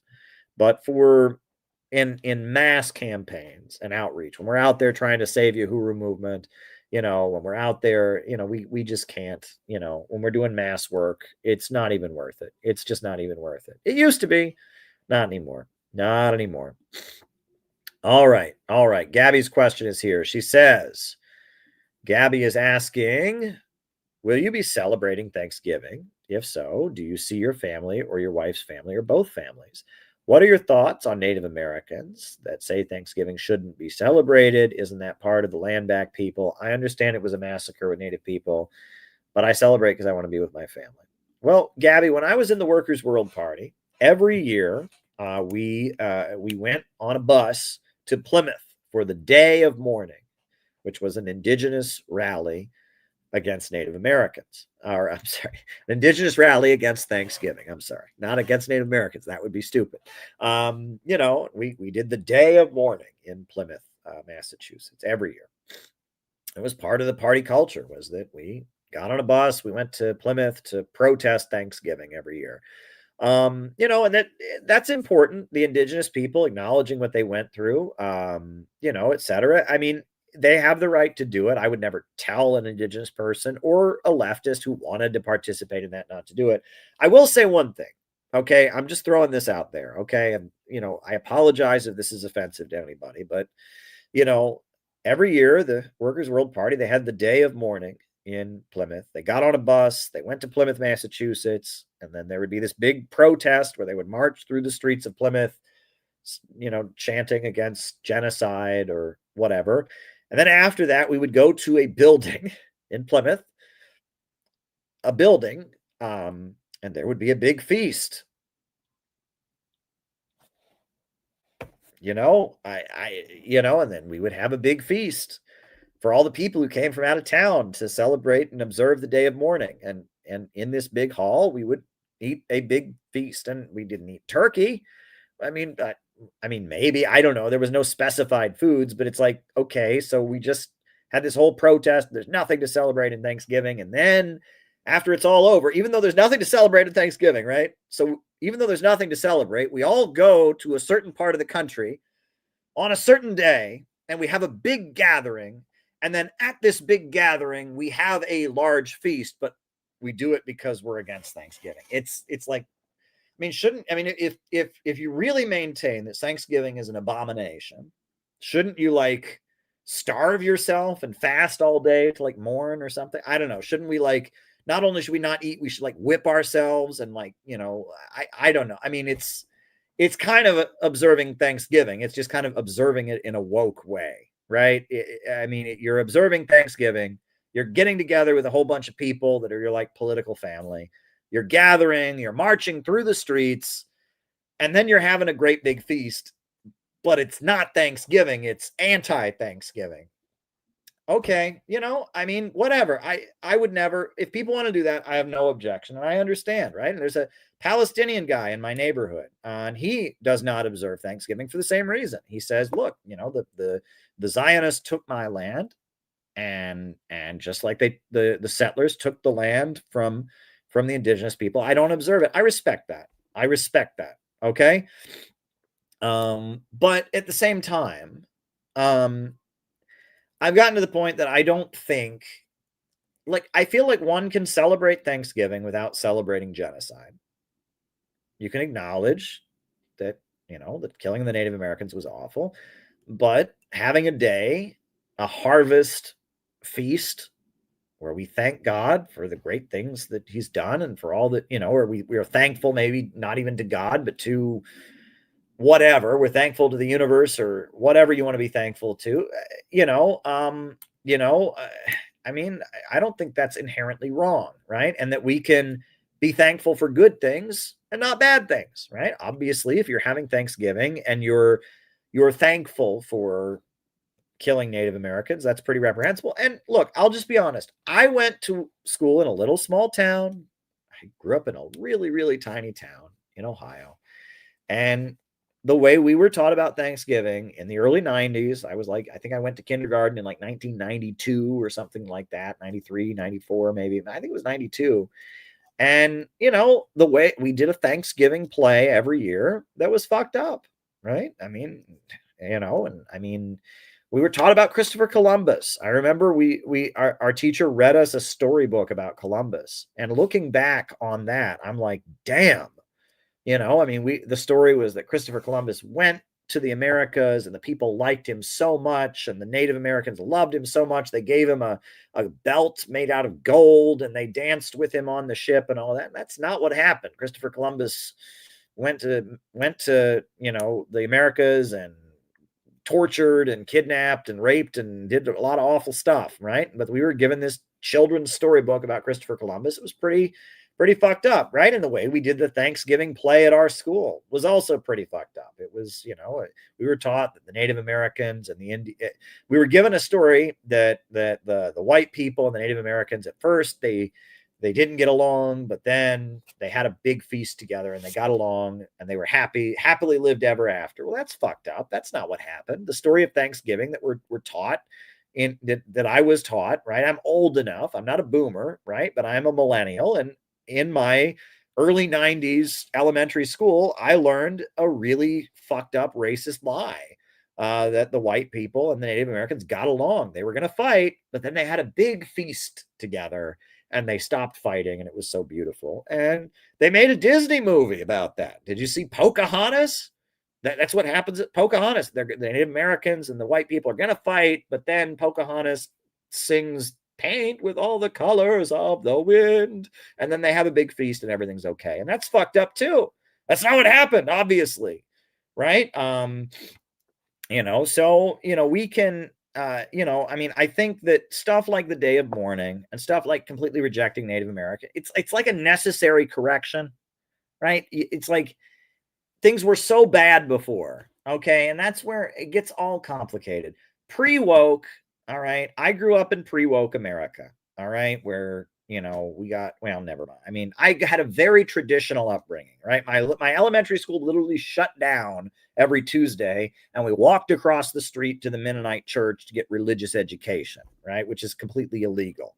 Like I grew up around, you have no idea. I grew up in non-woke, deeply conservative America, and we got fucked up education that denied the genocide of the Native Americans, denying the genocide of Native Americans, pretending it didn't happen, giving kids some stupid stories that made it sound like the complete opposite, right?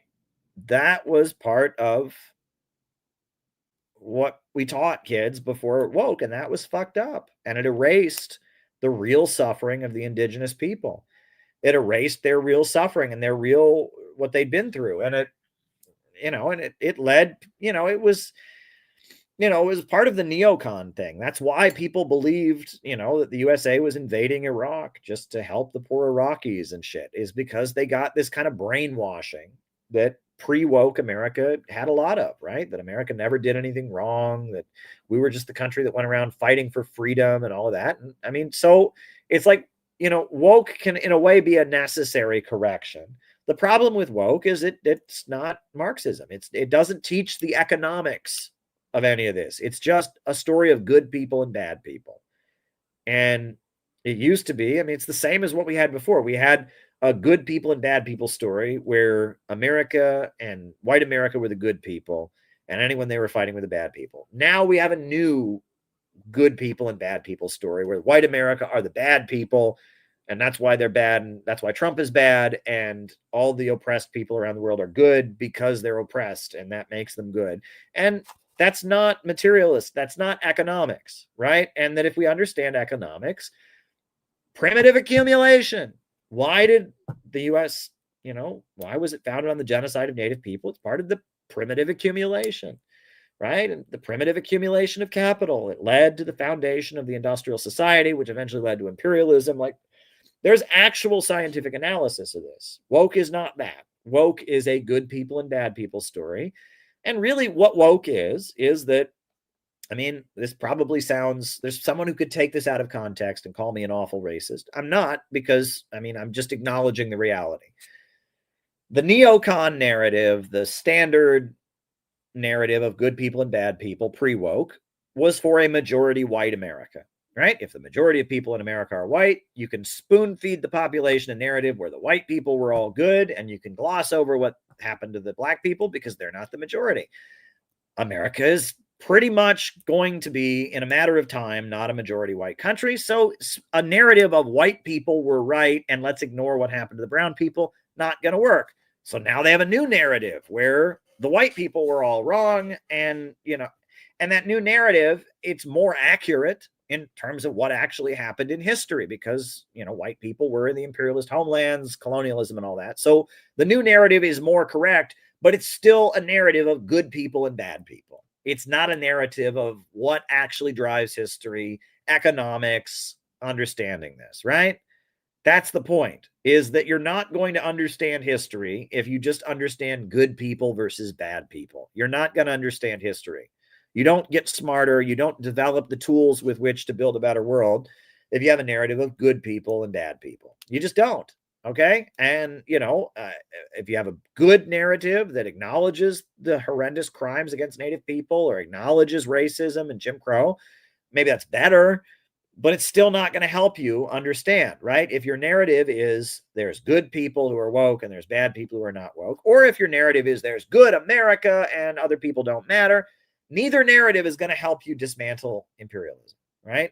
One narrative, the woke narrative, is closer to what actually happened, but it's got no analysis and it's just performative. And that's my point, right? Now, again, if someone wants to take that out of context and say, Caleb said that, and that's not what I said. I mean, the woke narrative is more accurate. The white people did not just dance around and be nice with the Native Americans. They killed them in millions. And I acknowledge that, right?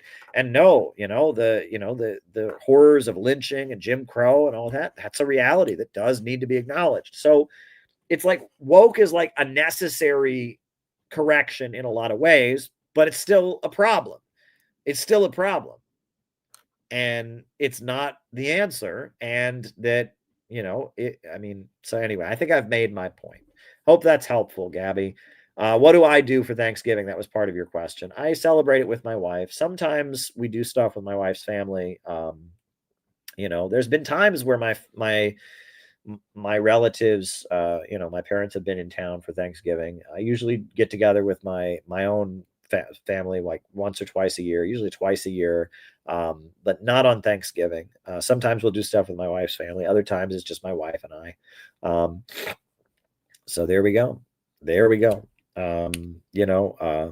that, that's that. I hope that is helpful. And I guess there's no new questions that have come in, and it is past midnight and my nose is running awful from the allergies. So I should probably call it a night. Thank you, everybody. I do appreciate it. Thanks for tolerating the weird little breaks we had to do. But hey, these things happen. But anyway, I'm going to put on the closing music. Come to our event in January. Register for the event in January. Attend the event in January. Very important. It's going to be kicking off the new year. I got to, figure out different things about it, but the event is locked in. It's happening. And thank you. I'm glad that you feel my opening remarks were fire. I will cut them like I always do. But come to our event in January. Go ahead and register. It's important. We need you there. Right.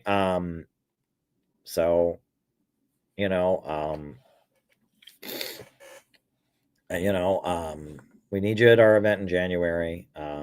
And yeah, hope I made some useful insights tonight when explaining everything. Yeah, I wish you all the best.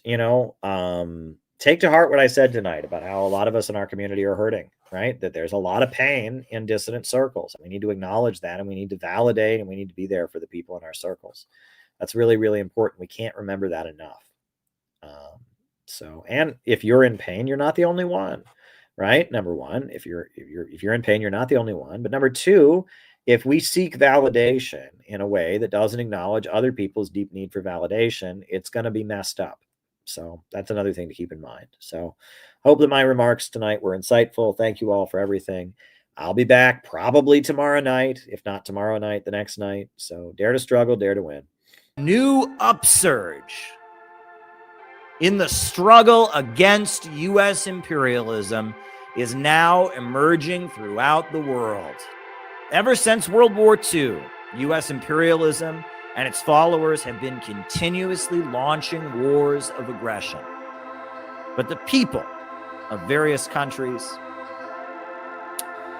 have been continuously waging revolutionary wars to defeat their aggression. And while the danger of a new world war still exists, and the people of all countries must get prepared, revolution is the main trend in the world today.